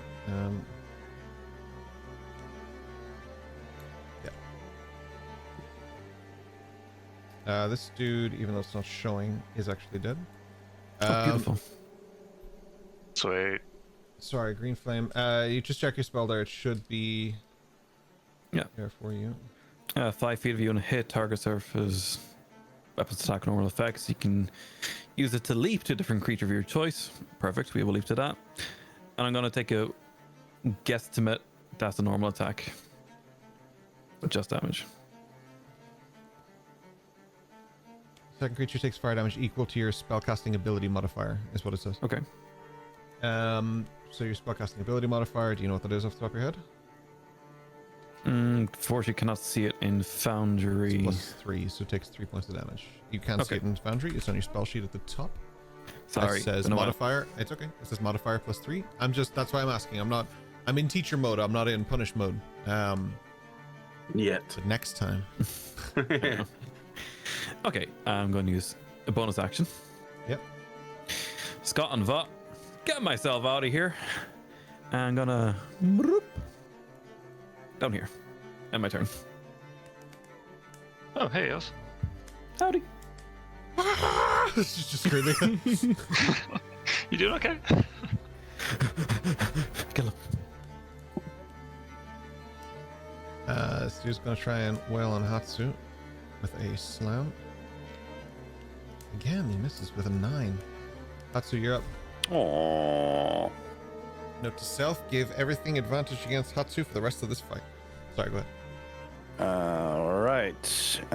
He's taking that foe again. And he's gonna use his sword This is Joba. first. What? Nat 20. I mean, whatever, man. It's fine. Oh, yeah, Get no, him. great. Great. I'm so happy for you. Say. Yeah, man. Hell yeah, critical hit that bitch for 13 damage. Brian's working overtime, taking the nat 20, nat 1 notes today. You fucking like, I'm like, I like look up to listen. Oh fuck. Okay, again. Okay. Whenever you guys see the website, it's on flyingorc.com. In the Wandering Isles section, we have a list of like all the nat 20s and nat 1s that we have. That's all Ryan. And he's taken all notes of it. He's taken like the total of and everything. He's taken all of that. So much appreciation to you, Ryan, for that. Absolutely. Sorry, So fantastic. I would say he went like to slide from left, down left, up right, and as he saw that he has the opening and the damage that he does to that thing, he comes back up with the back and hits it on his way back again with the unarmed strike. So he's basically doing it with his fist while holding the sword, kind of thing. You can also let loose if you want it. It's just flourish. He does like a back fist into his face. How are you multi-attacking? Sorry, what am I forgetting? Bonus action, unarmed strike. Gotcha.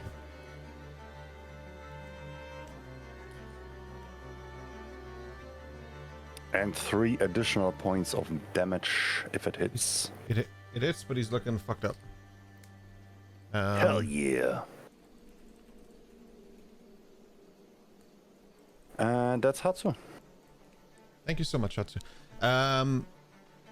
Just a quick note. Thank you so much, Dutch Dungeons, for the huge raid there. We appreciate it. Thank you so much. You came in just as we're in the midst of combat against Twiglings, sort of. Much appreciated. Greetings from Amsterdam. Thank you. Twig Much appreciated. dragons. With That'd a be nat nice, thank 20 to come into. Yeah, coming in on nat 20 is nice. Sorry, that was Hatsu's turn. So Dash, we are up. Awesome. Cool. Sorry, quick question because I've forgotten. How do I pan the map? Is it right click? Roll wheel. Roll your wheel to zoom in and out, and then just right click and drag, I think, for the map. Yeah, I think Are it's you just the using a magic trackpad? mouse that I'm using. No, Yeah, I'm yeah, using the that magic doesn't mouse, work. so it's just, yeah, fair enough. So that's on me, but No it's worries. fine. So I'm going to take 5, 10, 15, 25 feet of movement, and I'm going to target this one. And I'm just going to stick with the short bow. There's no point engaging in close combat like the rogue that I am. Okay. Attack. You mean you're actually a rogue? Questionable. Just kind of throws eyes at you as he looses the arrow, and it hits. And another 20 nat? hit. No, okay, no, that was No, 30, 30, 20. Oh my god, my Yeah. heart. Imagine. Oh my god. So that is 4 damage, and that one's engaged with Hatsu, isn't it? So I'll get The one sneak who attack again. engaged with Hatsu just died. No, so I don't even need the sneak attack. Don't even So I'm just making eye contact with Madriana as I'm loosing the arrow, not even looking at the thing hit, and go, fuck right I am. And yeah, that's my turn. Nice. Okay, perfect. Okay, so that was Dash. We are now at this thing's turn. Let's see. 40. Oh, look at that. It can reach Eos right in its movement. What? It is going to try and hit you. Actually, instead of doing that, I'm going to move slightly over here instead and try something else.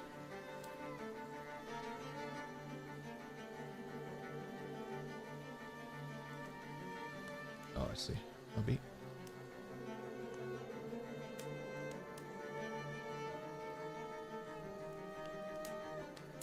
It reaches down, and as it does, it puts its arms behind its back and just it releases this stressful amount of green noxious gas.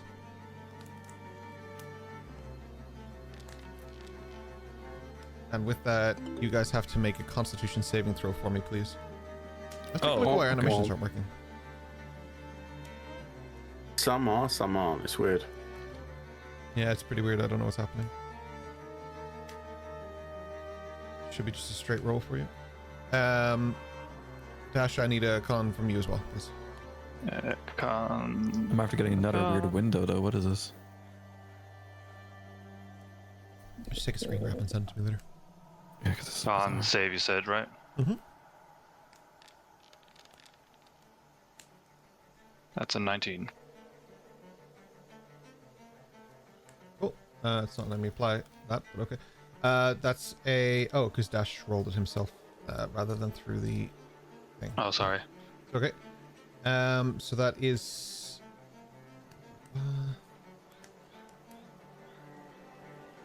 that was 20. So you take 10, which is still a lot, and knocks you down, unfortunately. Oh, I think you're both down. That's awful. You're both down. Oh. They both fall Ouch. unconscious as this thing just breathes upon them. It like it's a lot. I'm gonna put you down as unconscious. Madriana, you watch as the two of them, they just look back and then look towards you, and then they, as they try and move away, immediately they just fall. Perfect. Madriana, it's your turn. So I'm there for a second, just about to give a smart ass comment back to Dash after his realizing that he's choking to death and just falls on the ground, and I'm like, well, I'm gonna have to revive him just to make sure he hears it. But first I will take... do I take the shot first? You stand on Dash's head.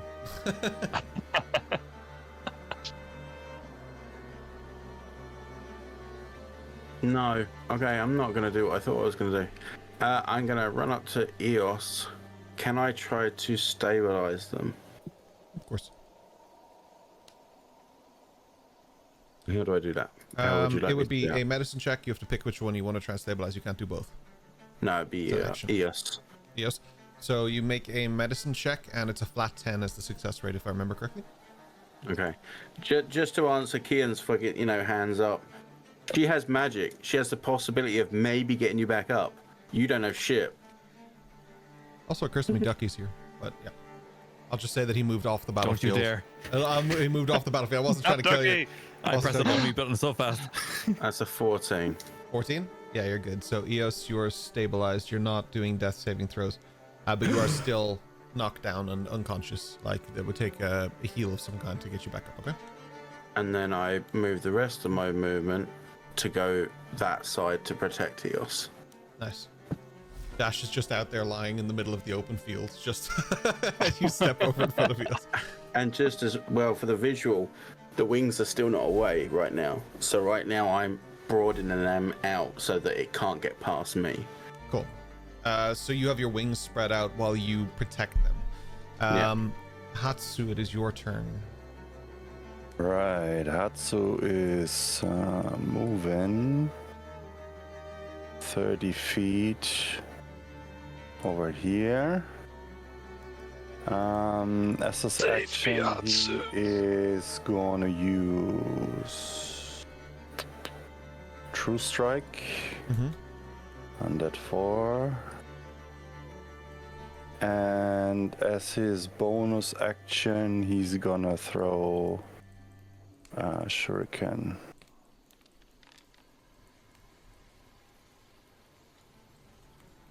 With damage. 4 damage. That's his turn. 4 damage. Gotcha. This thing is still looking pretty healthy.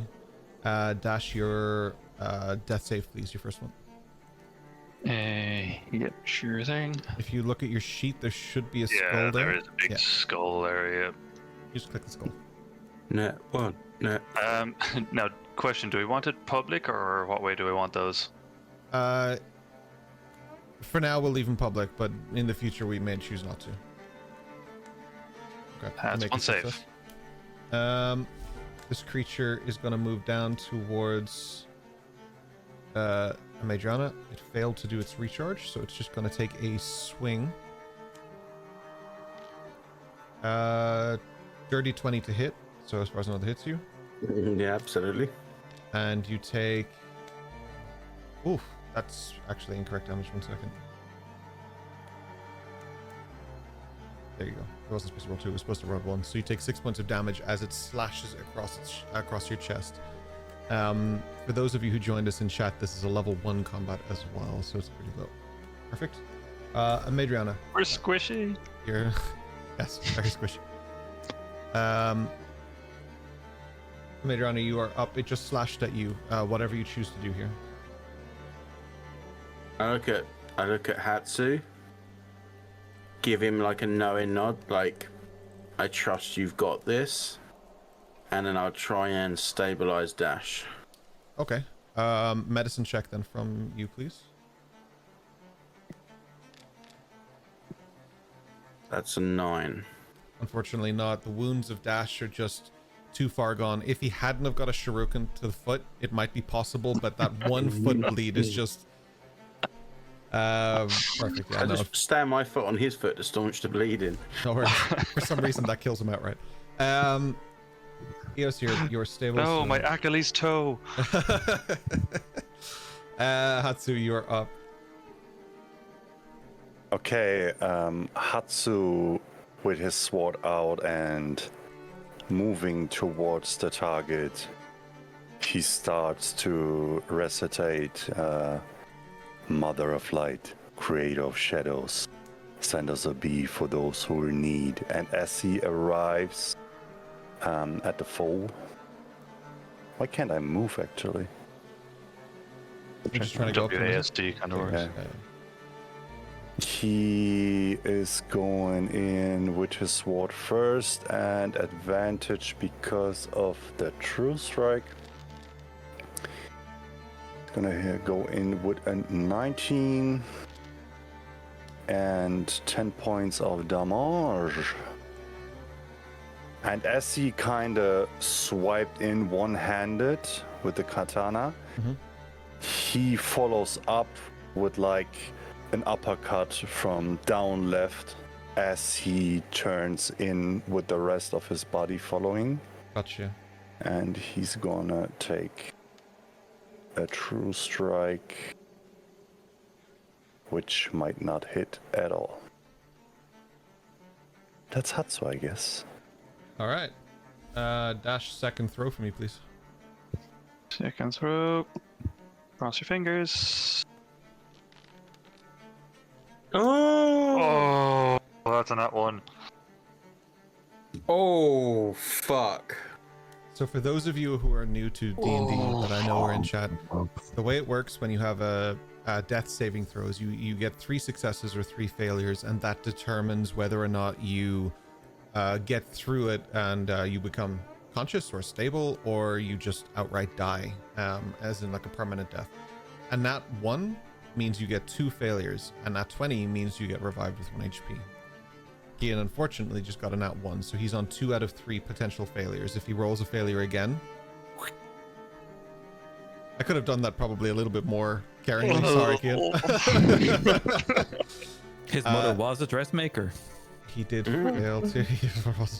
So she still not is. his It's just not his mother anymore. Oh, she makes coffins now. Oh, God help whoever has to write or deliver the news home to my mother. I would just send home a letter. It's fine. Send home a finger. Oh, it's the wrong way to do it. Send Wesley, he'll do the emotional. Just have your head in her bed. Madriana, you're up.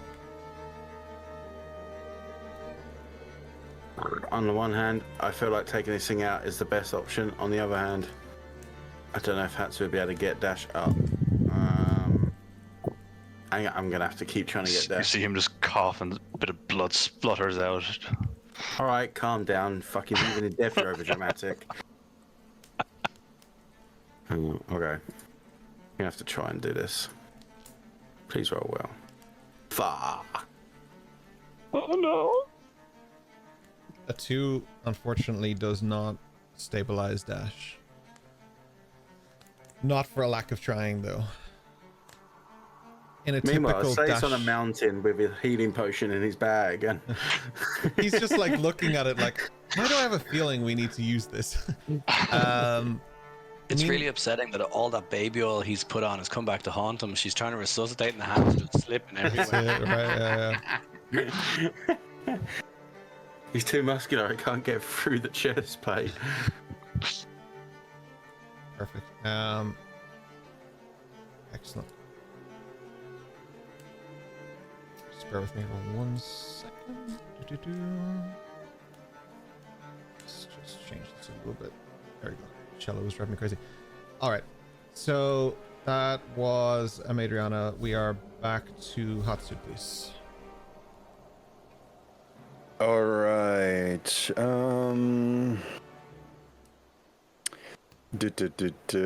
Would he kinda look fucked up to Hatsu, or would he look in like a super good shape that he would assume that he could go on a little further? He's looking a little worse for wear. All right. I think at that point he realizes, because of the wink of Madriana, that he might have to push this thing a little away from the rest. So I think he would just go full on ham on that thing. He's going to attack with the sword Nice. for 11 points of damage, following up with an unarmed strike. That with a 13 and 3 points of damage. Okay, 3 points of damage. It's... Oh, sorry, 3 points plus your main damage, which was 9. Sorry about that. Yeah, for some reason it didn't target it anymore. I had it targeted for whatever reason. It's okay. He is dead at this point. You guys are now out of combat and turn order. What are you doing? God fucking damn it. You're making Hatsu, another see medicine if check. you can help him better. Dash. At this point, I'm gonna need one more from you, pal. Hatsu, can you save him? I can try. And he is Success. he's leaping over You're to 50-50, right? Like you need one failure or one 50-50. success, right? Yeah. You're 2-2, right? Yeah. he leaps over and he's trying to Shows a powerball when you throw it. stabilize him Can I assist him? with 15. No need to assist him. Dash, you need to not make any more saving throws. Eos and Dash are both unconscious but stable.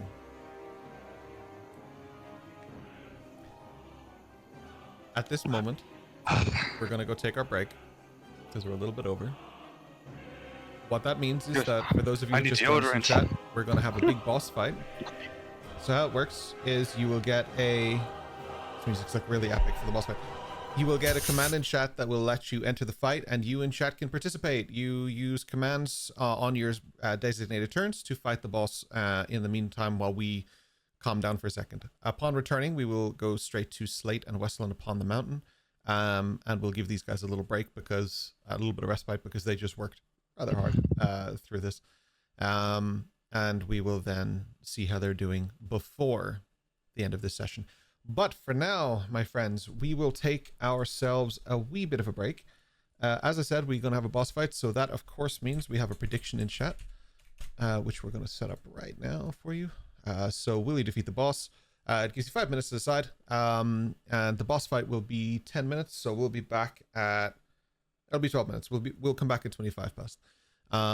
And those of you watching on YouTube, this is just a smash cut. You won't watch the boss fight, but those of you on Twitch, you guys will get to do this. Thank you so much for joining us. And those of you listening on the podcast, we appreciate you too. You will also not know what the boss fight is. Perfect. We'll set that up for you now, and we'll be back shortly. BRB. See you in a minute, guys. What up? We are back. Hell yeah. That was a tense first half. We're back and ready for some... We're back ready for an action.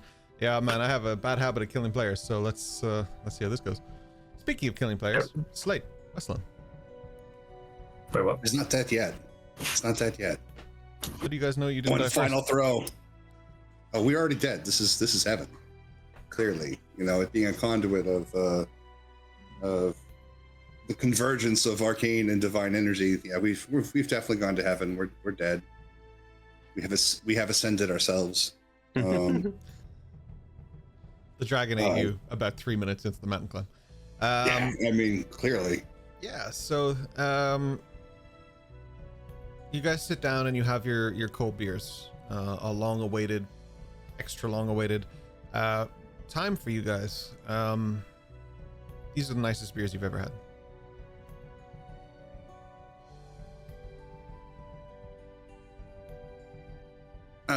Yeah, drink, play music. Yeah, I think like many times before, I think once Wesleyan starts playing music, that's Slate's cue to do the same. So it's just going to be, lots of drinking, lots of music. We've talked a couple of times about going to the top of the mountain to do exactly this, to get fucked up. So I think, like everything else that's been happening, it's definitely a lean into it rather than out of it. And I think coincidentally, knowing what we know about this place, about how good it makes us feel, the celestial connection, and now knowing the equivalent of the veil is thin here, who knows? And for me, I think I'd be very conscious. The last time I did this, way down on the beach at the bottom of the mountain, I had some revelations. So that would definitely be at the forefront of my mind, being where I am and having this arcane connection, focus, whatever have you, swirling around, where we are. So that would definitely be in my mind while leaning into this. Okay. And what about you, Wesley? Weston is going to lean into the beer, teach Slate some other songs of the kin, songs of spring and baby making, and songs of the fields and of songs of the harvest. Just good old timey classical songs that here at a festival.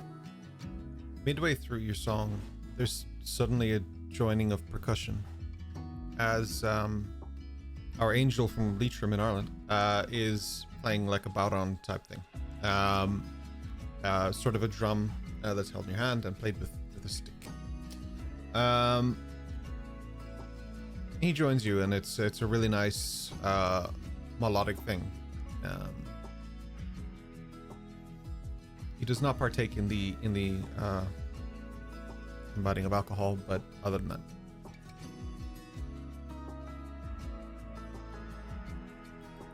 Were you here before Stella came to find you? In this place? You know, I was.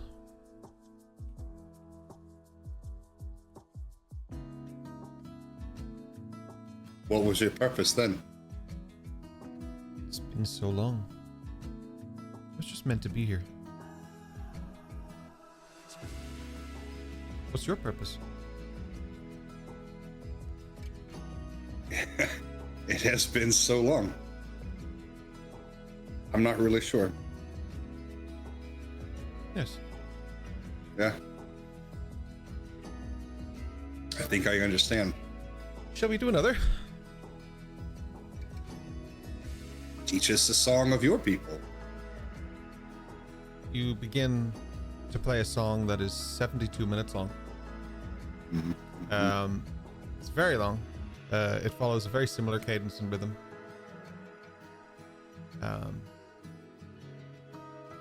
It's a bit of a Kaylee. Like you're having a bit of an owl bash. Rattling bug. Absolutely. Yeah. With a 20-minute Balron solo in the middle, yeah. Nice. The extended cut.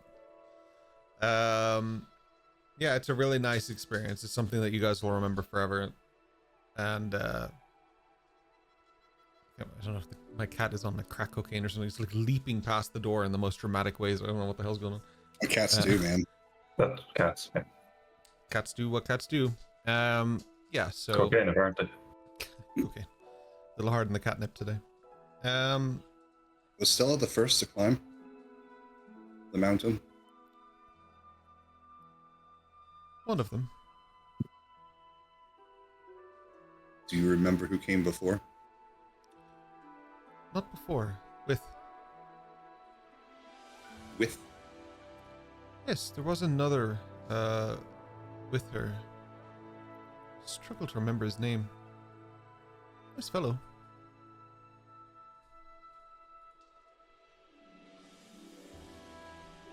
Did he ever return?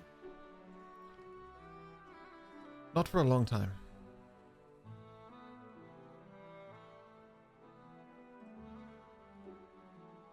Why did he return? He was curious. At that time, he came without Stella.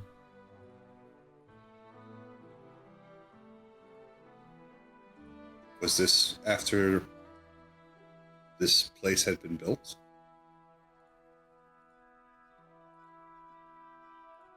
Yes. We built this place as sort of a refuge. But it's just always been home to me. Oh, but he was fascinated.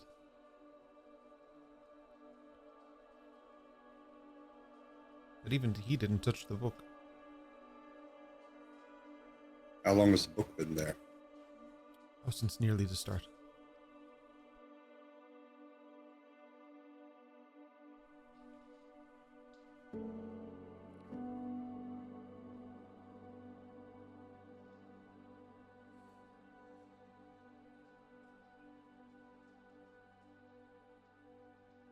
Have you ever gone down? Oh, I wouldn't.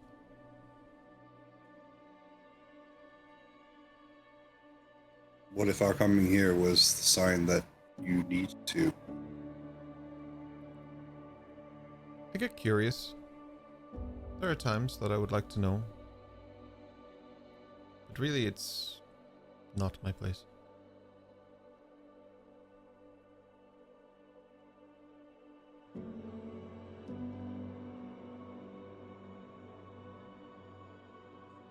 I love watching the lands change, though. Each of the islands, they have their own life. Watching the volcano become more than just a mountain.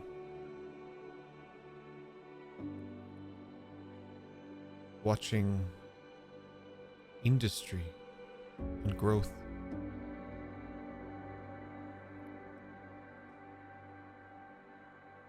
It's almost with every heartbeat that the land changes just a wee bit.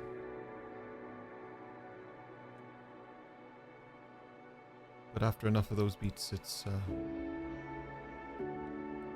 like getting a new, beautiful painting.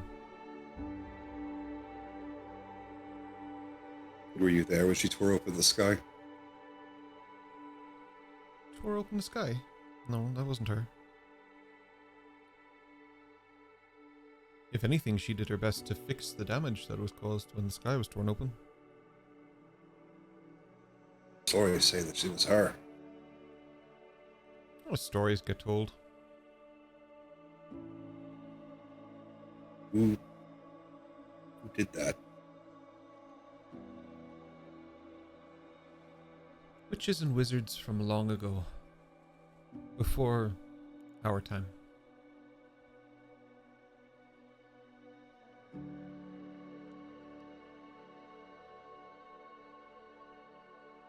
Such a thing happened since? Or before? I don't think it's possible. Everything changed after that happened. Do you know what the weave is? The what? The weave. My sister could weave Different She made- sort of weave. Yeah. shirts and tapestries. Were they nice? I mean, she did her best. You speak of her in the past. Did she pass? I don't know. You should go check. Family's important. I don't know how to do that. I first have to wake up. I have to leave the forest. Get back to the village. There's no forest here. You seem pretty No. far from the forest. It's true. Pretty far for a lot of things. That is just how the stream goes. Well, the best way home is usually to, follow your heart.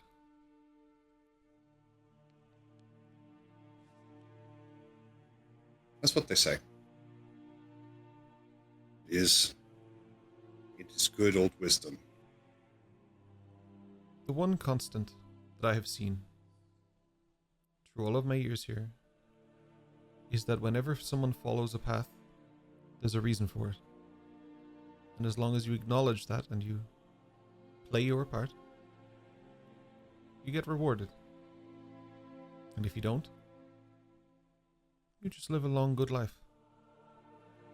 With no real adventure or change, and nothing to drive you.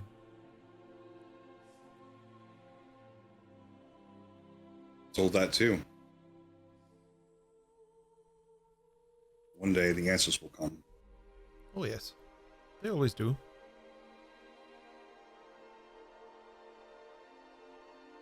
Do you eat? Sleep? I meditate. I find it brings me peace. Also, there's only so many times you can ask for a dusty room, you know, to really try and keep it clean. There's order in that chaos. There's a sense of pride in knowing that you did something, even if it's as small as cleaning a table or even making food for some new friends.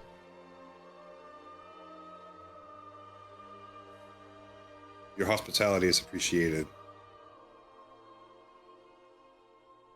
Thank you. And what of you? You're very quiet. Just been slowly sipping away on my drink, watching all of this happen, letting the conversation go back and forth, just looking at each person as they go, just... and I Tennis think mode, come this like time... moving back and forth. Yeah, and I think right as this happened, I would be like almost mid-pour of another one. I'd be like... Classic. I'm here with Wesleyan. This is his journey. I said I'd come with him. It's not how it works. It's his gig. You follow a road because you're meant to. Whether or not you're together is just coincidence. Well, the way you explain it, I guess it'll all work itself out and become clear in time. A little work and effort might be involved, but yeah, usually. But he's explaining what's at the end of his road. He's trying to find his family and his home. And you? I guess you could say I'm looking for the beginning of my road.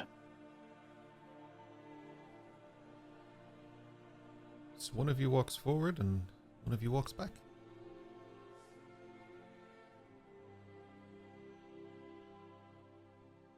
Interesting Where's the parallel. center? What's the center of this place?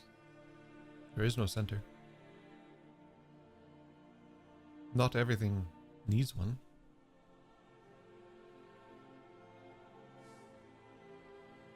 Where does one speak to the gods in this place? Oh, everywhere. It's part of it, I suppose.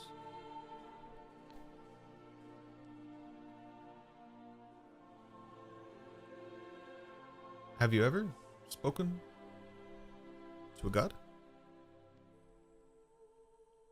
No, the old ways were shunned. All we needed was hoe and sheep and wheel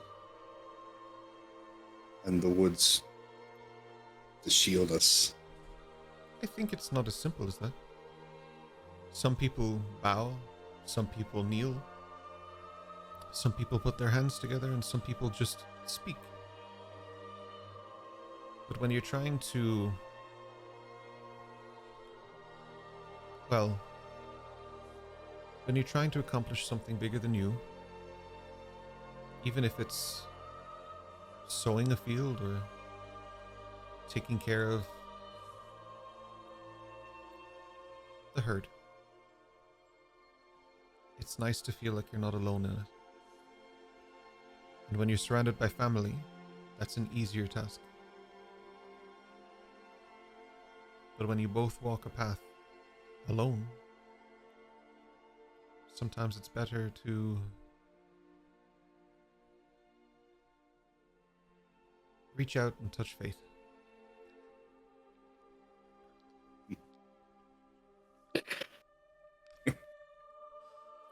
10 points from Gryffindor.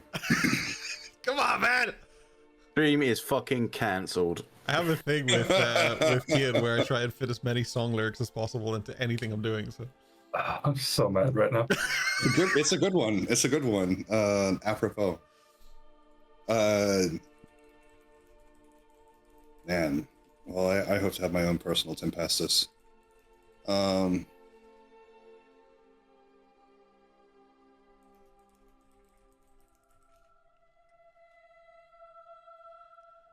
Can this place reach beyond? Place reach the stars? you can. put a lot of requirements on a place, but you can do more things than any place can.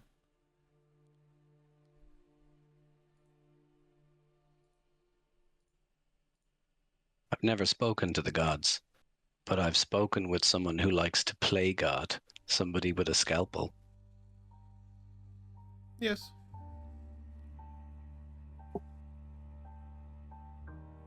What does that mean? Changing the laws of nature, doing what they wish, thinking there's no consequence. Same as what you imagine a god might do. Bending the world to their will, changing it as they see fit, deciding the outcomes for others. The list goes on.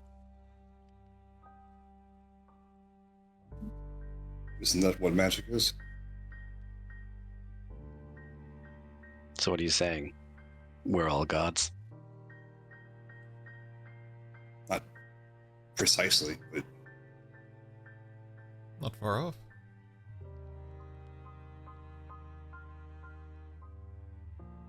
We all come from the same place, no matter if you believe in faith or evolution. There is a story that's true. It doesn't matter which one, they're all leading down the same road. But there are things you can do.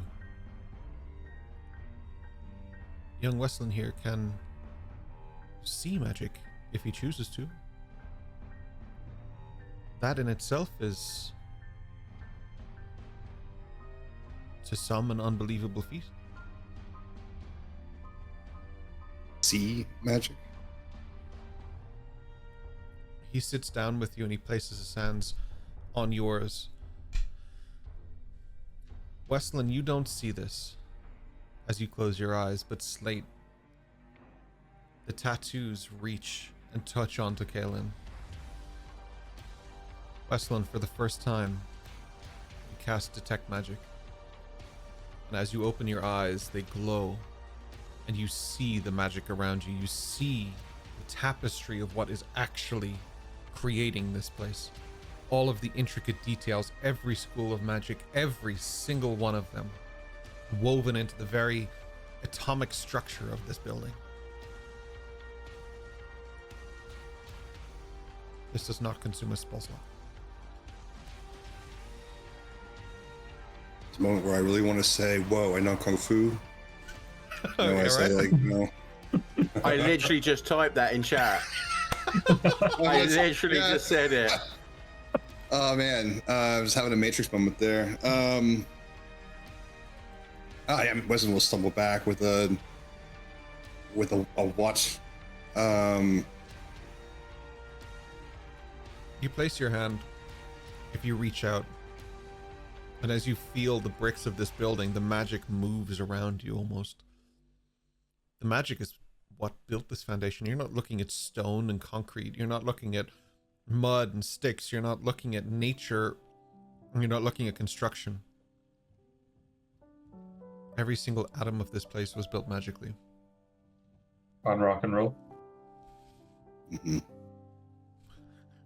Bitch. I'll get you next time, Gadget. We didn't start the fire. That was Eos. For the podcast So what we're- listeners, just imagine a look of pride on Rory's face there. Yeah. So the magic responds to touch. It responds to like the push of will. This magic here, like, can I push open this wall? It's got force against it. And it still feels like stone as you run your hand across it, but it just looks like something new, something different, just something else. Green with letters running down vertically. Yeah, kind of. But pink, so we don't get sued. And it's Pink, numbers yeah, instead. yeah, it's numbers. It's seraphic letters, yeah.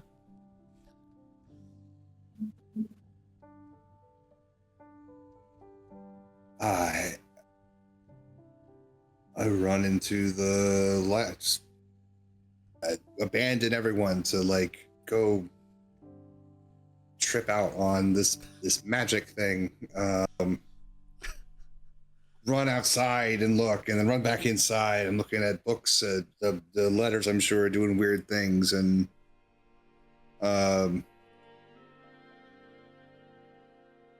does it ever stop?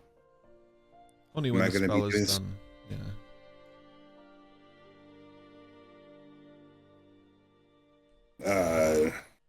Go outside, back outside, go run outside again, do some cloud busting. Is the mountain itself magic? The mountain itself is magic. Yeah. How far does the magic extend? How far can I see this? Further than you can see. So, like, it doesn't extend across the water, but you can't see that far anyway. But within the scope of your vision, which I believe is like 60 foot or something for you with abilities and stuff like that. But even so, even if you can see a mile away, you wouldn't be able to make it out at that distance, right? So you see the islands and stuff, but what's around you is magical. Yeah. So like a drape sculpture. Was it Christie? I think it was Christie, the name of the artist. Like draped cloth over buildings and whatnot. It's kind of like that, like a draping of sorts. Yeah, it's like a layer above the layer. It's like, you know the way some creatures can see UV light and we can't? Hmm. This is your UV light. It's a whole other thing just woven into the fabric of creation beneath you. What does Slate and Callus look like? Slate looks... Interestingly, he looks... Because technically, your abilities are features, right? They're not spells, right? He doesn't look coated in magic. But there's just a faint energy of magic around him. Something that's like an aura. An ever-present aura around him. Callus, however, or Callus, he looks... I say it different every time and I'm throwing you guys off because I say like Callus, then you guys like Callus, and I'm like Callus, yeah. But Callus, he looks...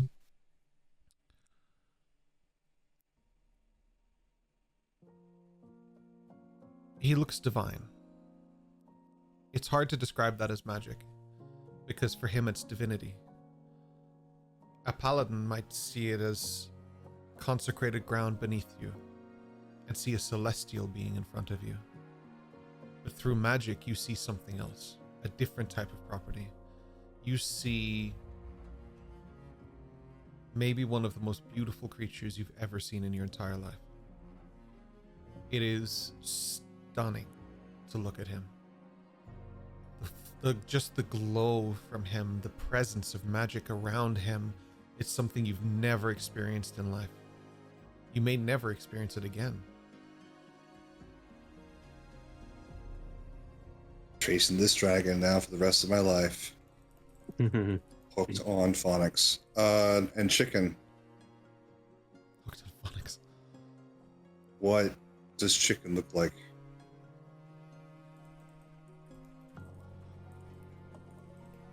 There's a very specific school of magic that revolves around chicken.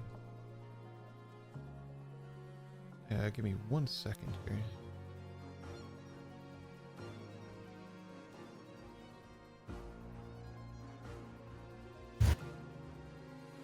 Oh, that's cure ones.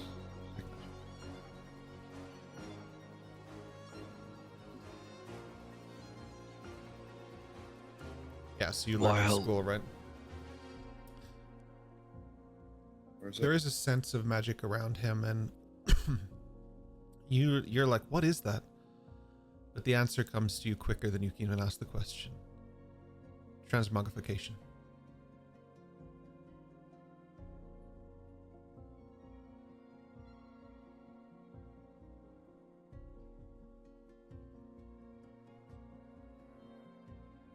So chicken's not real in a traditional sense.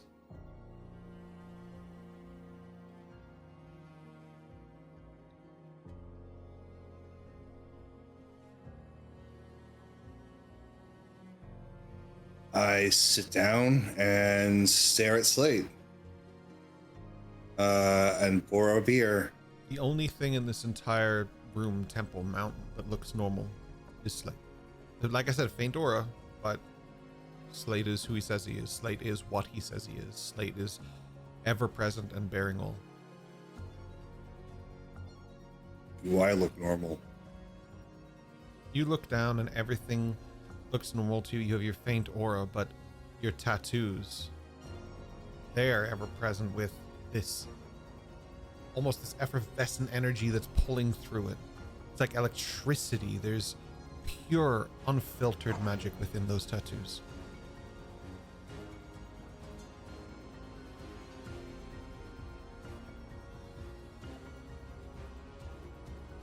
I'm going to drink deeply and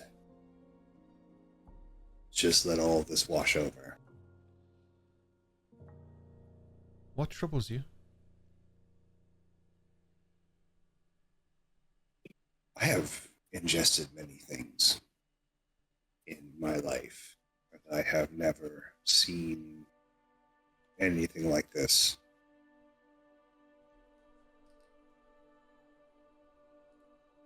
You say I can just do this? Whenever you wish.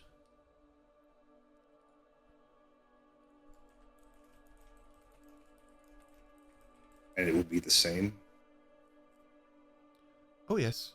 Well, I mean, other than you'll be in a different location when you do it. Things around you might be different, but you suddenly see these threads move around you. And there's a pull. And you look to see what's going on, and Chicken is suddenly eating a roast chicken. And the threads themselves, you feel it before you can even ask. Conjuration.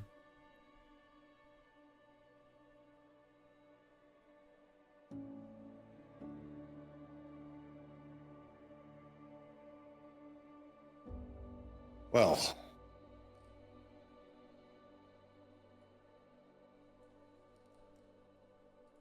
maybe this will help, Slate. Maybe if you could see what I'm seeing, you would see what is hidden. Well, Slate is a little bit different. It's not so much that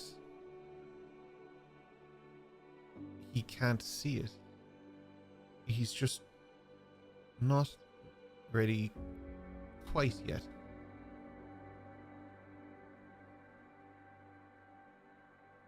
While all this has been happening, seeing Weslin going through this and going in and out, sitting down and talking, and all the different things that's been happening, when he sits down in front of me and he's saying this, what I'd like to do is put one hand, if we're both sitting on the floor or wherever, at the table, doesn't matter, one hand either on the table or floor and one hand on Weslin. And my current line of thinking is that just been told that Weslin can see magic, so I think I can hear magic because I've touched 2 books up here that have spoke to me. So I'm touching the table or the floor because the whole place is made of magic according to Weslin. I can't see it, but apparently it is. And also I'm touching him because his tattoos are going ballistic. So I'm looking to hear the magic, if you know what I mean, from either source, just to see, do I get something? You don't necessarily get anything in the sense of like you did with the books, because you're not reading like Seraphim. You're not reading that text, so it's not coming at you like that. But you can feel the buzz flowing through Westland, not in the sense of like you touch him and he electrocutes you, but like you feel the energy because he is almost humming with anticipation. And you can feel his excitement and stuff like that. And whatever way that manifests in you is completely up to you as Slate. But in terms of an actual practical effect that happens there, there isn't much that happens from that point. Does that make sense? Yeah, it's perfect.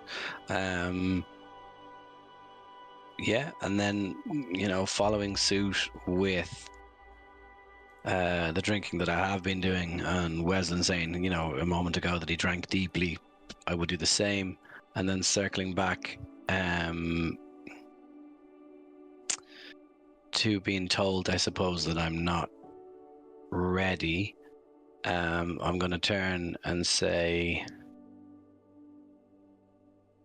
what does that even mean, not ready? Careless's face lights up, and he looks happily at you.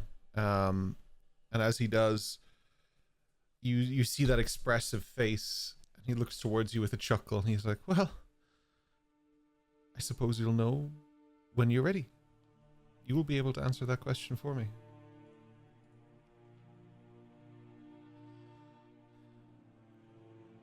Definitely mutter under my breath, God damn it. You've both been wonderful guests. So, with that in mind, I would like to do something for both of you. As of the end of this session today, not quite yet, we're not ending yet, don't worry, but as of the end of this session today, each of you will level up to level 2. The 4 of you for your combat, and the 2 of you for your conversation with Kalis and everything you've experienced up here. Level 2, let's go! During the week, we're going to have a little conversation about level 2 for each of you. Make sure you guys are happy and content with what you're doing, because as we've discussed before, there are no rollbacks. So as of the moment we press go live next week, there'll be level 2 locked in with whatever level 2 you wish. For those of you who are sort of newer to my campaigns and stuff, typically I would say, things like multi-classing have to wait or whatever, but that's off the table for this. You guys are welcome to multi-class. You guys are welcome to explore whatever you want to explore. Just remember, no rollbacks. Be sure of each step that you make. I know some of you are well prepped and have already done this 1,000 times and are ready to go, and I know some of you may need some time, have to ask some questions and stuff.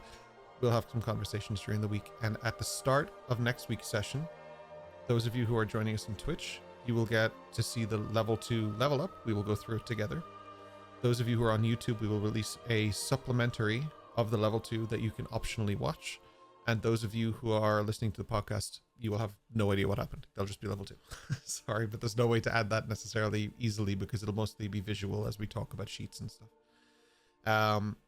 So that's what we'll do as of next week. The session isn't over. We still have stuff to do, don't worry. Rory, you can put on your pitch. God. But I just wanted to let you know that this energy that is flowing through you has also impacted the others at the table, so I had to pull us out of the scene for a moment. I apologize. I hate doing it, but I just wanted to let you guys know that you're all level 2. Congrats. Eos's dead body twitches. No, level 2. Eos and Dash just high-fiving while unconscious. But you both take 1 hit point of damage and die. Oh no. Back at the table. Wisdom will guide you where you need to go, and experience will bring you most of the way there. Just remember that actions have consequences, and the decisions that need to be made sometimes may not be the easiest. But if you follow your heart, the right decision will come.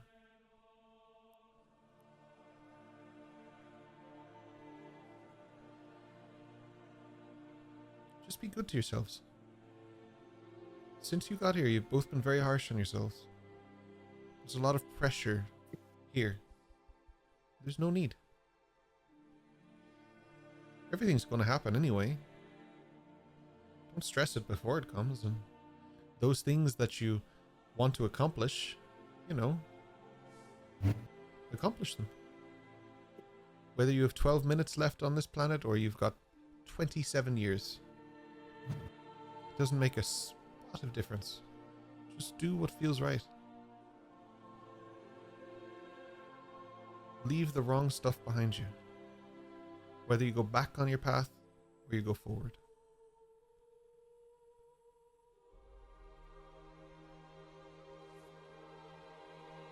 Now, would you just like to go home?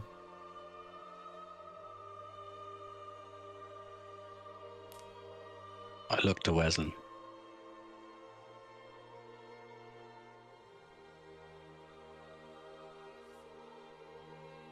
Is there a way to return I'll take care of at that. another time? Oh, here. This isn't the last time you see me.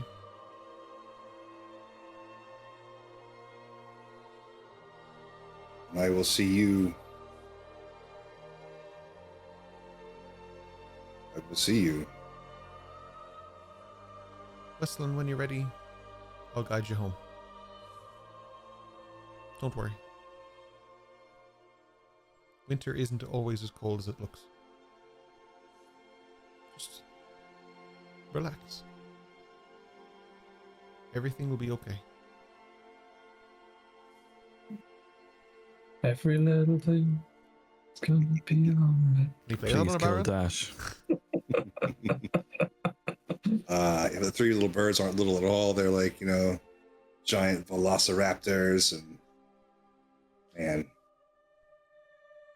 It's just a Madriana flying over. In Velociraptor costume, heading to a Halloween party. Shitting on his head. Westlin, with that, he reaches out to shake your hand, and for a moment, all you see is white. You wake up in a cart in Skyrim. No, you Mhm. You're finally awake. you see a vision of pure light as the spell loses its effect. But you're back home. You're in the common area. Chicken beside you. Everybody seems to be around you. They're not consciously aware that you've arrived yet. But Slate. He comes towards you and he goes to reach out to shake your hand. You will see too. That book is going to lead you down a strange path. But I hope it gets you where you need to be. In some way or another. Just I remember, guess I bring it back when I'm done. don't worry about it. It'll find its way to where it needs to be. This is apparently the journey that it is on. Just remember that, as I said, actions have consequences. So it's the darndest thing. I didn't send the fox home. Anyway, he shakes your hand, and off you go. And both of you stand. Eos standing there making her peppermint tea. Dash leaning against his door looking towards Lissa's room, which is closed. Hatsu making his way to his room to do his nightly routine. And Amadriana And before he did that, he picked up all his shuriken before they left I the remember, seat. pal. You're good. And Amadriana, you're the only one who notices them as they enter the room. Because your passive is bonkers. You're all feeling better. You've had time to go to the medical wing, take healing potions. You can mark off your full health. They've taken care of you. The party is back together. Are we marking off a long rest? Like, No, just heal yourselves. okay. Okay. That was All too of much us, activity including- for a long rest. Yeah. Including the two of us who just come back, we are also included or not? You guys can be full health as well. It's fine. Yeah. He healed you on the way down. Perfect. That's getting Nice of very you much two to join Pokemon us. Center. Madriana, what did you say there? Sorry. Nice of you two to join us. Did you have a nice jaunt up the mountain? You all suddenly turn around and realize that Slate and Westlin and Chicken are standing in the middle of the room. Hey. Hey guys. So Where did you get back? About 2 seconds ago. find anything nice? I just look at Wesley, not saying anything, just looking at him. Kind of under my But breath, why though, did with you the- all came one after another? That's strange. I mean, that's usually how doors work. One person goes through them and then the other. Westlin, what were you about to say, Paul? Oh, you weren't coming through the door. Under my breath to Slate. Thought we were being sent home. Sent home? He doesn't consider this home. Oh, the forest, yeah. That tracks.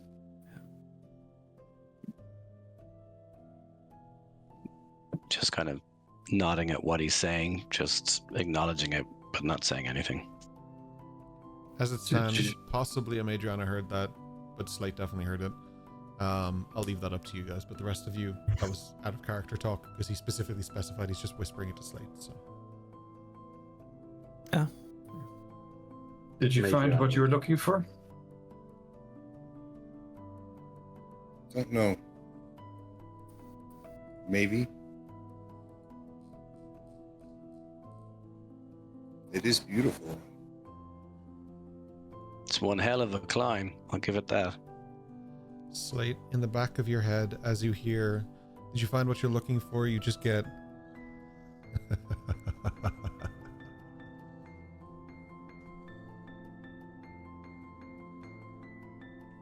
We fought some trees while you were gone. Well, to be You mean, like, more Sword exact, practice on a tree? me and Hatsu fought some trees. Hey, no, I took one of them Eos down. and Dash took a extended nap. I took one of them down, okay? Dash, don't. They won the fight. You set Right. one on fire. Take some credit for yourself, Eos. I can set like things your on fire. magic I can was set you on Well, fire. really cool. I'd rather Let's you phrase didn't. it that way. He, Dash went late into the tavern brawl and got one off guard from the back. You say that like it's a bad thing. There The were end of the trees day- in No, it the isn't tavern. bad. I would call it a little bitchy. The end of the day, we worked together and we got it done. This is true. I need to do some improvement. Team 8, Nakama. Tate. Paint? Just for the sake of Westlin as well, just because before it was a bit of a dream, now it's more real, and Madriana is still standing there with her wings out. Slate, I don't know if you've seen that before. He gave me she gave me a hug and put That's the right. wings around me at the beach, etc. So You're yeah, right, I sorry, wouldn't be aware of absolutely, it. 100%. Yeah. you're right. We were 100% sober Mm-hmm. during that sober time. Darian, that's overtime. Hmm. Oh, was while you were gone, Lissa came back, so I hope you don't mind, but she's staying in your room at the moment. If you want it back, we can find other arrangements, but I figured you'd be staying in the woods. So you have not put her in my cottage in the woods? No, the room changed. It's through the same door, but it's not the same room. As it looks confused. But not. Oh, not in the woods. No, I just point to the door. She's there. Is that okay? It was never mine to begin with. Okay. Thank you. I'm gonna make tea. welcome. While they're talking, Hatsu is trying to imagine the woods that he has seen in Westland's room with all the details, every little inch, because he quite explored it a little bit. And he tries to turn the common room into that woods. But with the addition that the space where the couch is and everything is kind of on a nicely like on a wildflower grassy island of the woods, if that makes sense. And he tries to force the room to change. Parts of it do. Plants and trees appear slowly. It's very subtle. As you guys turn and move your heads, you would notice these things kind of almost rendering in. But not the whole room. Just parts of it. Would that suit you better, Mr. West? We don't understand the question. I mean, this is your room. It always was, right? I have made a home for myself in the woods. I will see the winter come there. But one might have more than one home. I have had many homes. You see, consider this as one of your homes. You That guys is not returns with a possible. tray of tea. You are safe in a home. This is not safe. It is now. Hatsu's seen to that. Hmm.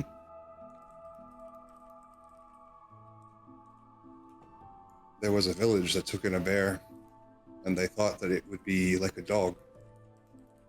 But it was still a bear. Things Very are always what they friendship. are. This is true. I say in whale would speak. You're correct. Nowhere is truly safe. However, it's much safer with your friends.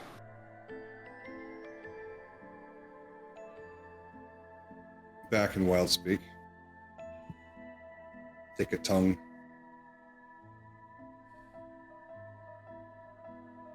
Friends do not draw the blood of friends. That is an act of war. It is. And he's trying to make up for it. We all make mistakes. That is not a mistake.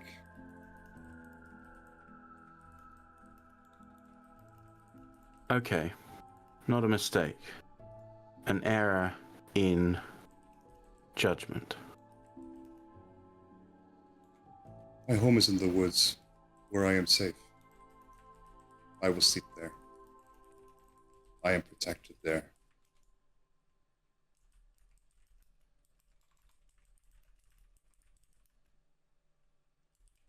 So be it.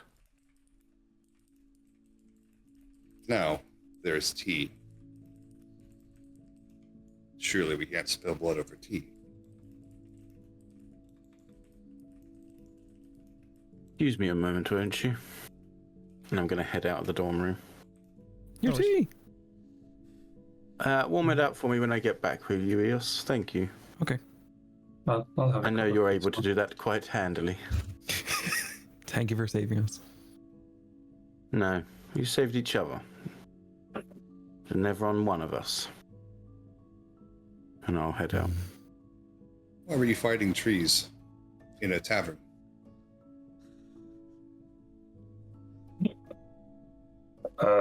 It wasn't in a tavern. That was a metaphor that Hatsu was using. The trees were in the woods near the new witch's house. Why were you fighting them? Because they screamed at us and attacked us. And then did they breathe on us, or it was like gas, or I don't know. It felt bad, and then I fell asleep for a little bit. They attacked you. Yes, they're not normal trees. Not like your trees. These are. Just trying to think of how best to communicate it to Wes. They were Like- created. Witch trees. I have seen them. I have seen them. They were not provoked. They simply saw you and attacked. I poked one in the face. He poked And then him in it the face. attacks you. It started to make noise, but then I went into the house and I heard screaming and they were attacking, so I don't know what happened. It is important to know what would set off such a creature. This is true. I set it ablaze. Revoke? Yeah. Why did you do that? I could hear his heartbeat. Not natural.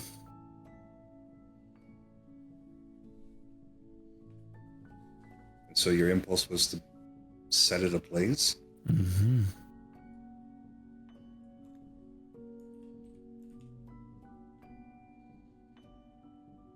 Yeah, when you question it like that, Wesleyan, it kind of makes it sound worse than what actually happened, I think. What, you mean finding something different to you, finding out that it's alive and trying to kill it? When you say it that way, Slate. Are you familiar with that new person that's here, Slate, Dr. Harrow? Because I just realized that Dash wouldn't have realized that Slate has any history with her, so you would ask instantly. I don't know if you've heard of her, but she built them. And she doesn't really give off the best of vibes, I'll be honest. I didn't see it. I wasn't there. But Wesleyan, I'm just going to say whatever they did is probably right. In fact, we should probably go back and set them on fire again. I didn't know her How name. fast the morals change. I take it you are familiar with this person then. Yeah, you could say that.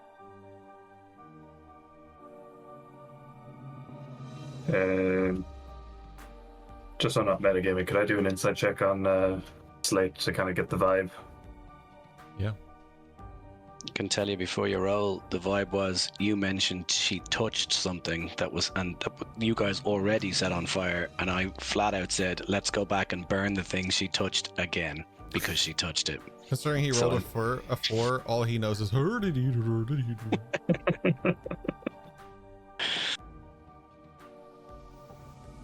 So all we know is that there's a clear discomfort on Slate's face that even the inside check is not required for. Sorry, John. But to get any deeper than that, you wouldn't know. There's just something that's clearly bothering him and you can't get a read. Sorry, John, go ahead. All we know is that this witch made these trees that were alive. This witch that you said was God. Is it God? What? She likes to play God. Oh, that makes more sense. Evidence, yeah.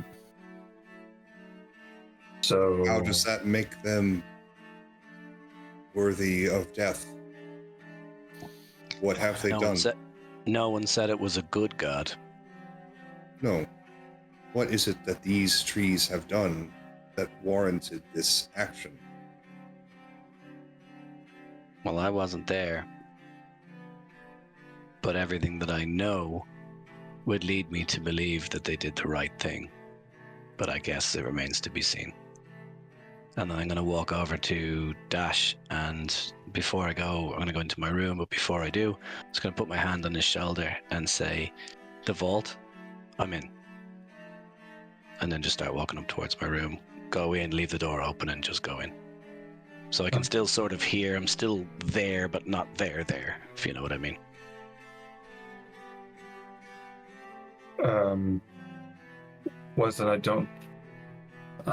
I know a lot of words, but I'm struggling to put together the right combination to explain in a simple manner. These trees were more like a sculpture that was given instructions to move. It wasn't like something that was born. Sorry, what? So they could dance. So they could kill, I think. That know was that. But what I can tell you is that if you walk into the Hall of a God and you cause trouble in the Hall of a God, God will come looking. Yeah, that's my concern. I do think she'll come looking. You know how you say about the witches being sent out to sea? Hmm. These witch trees, we sent them back to the earth in a similar manner.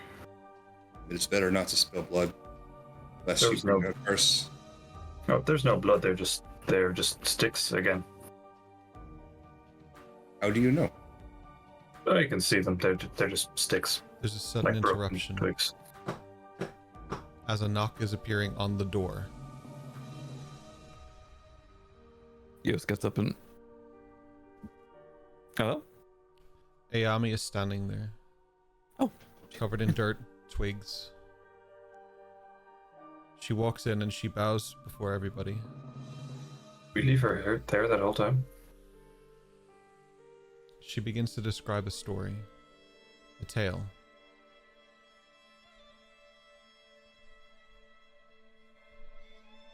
Ayami looks towards Hatsu and begins to talk. A short while after you guys left and went to the infirmary, Dr. Harrow appeared. She looked towards the broken sticks, and instead of sorrow or sadness or anger or frustration, the biggest look of glee appeared on her face. She walked through the twigs, the sticks, the broken remnants of these chaotic creatures. As she moved the ashes, the piles of dirt, reached in and pulled out a heart from each one of these destroyed bodies.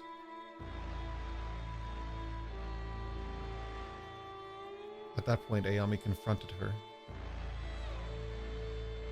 But laughter echoed through the trees, the forest, and the open space. That's the last thing Ayami remembers, as she got knocked hard back. She has no idea where she got hit from. She has no idea what did it. She has a faint memory of Dr. Harrow walking away, the hearts cradled in her arms, and the laughter echoing through the trees.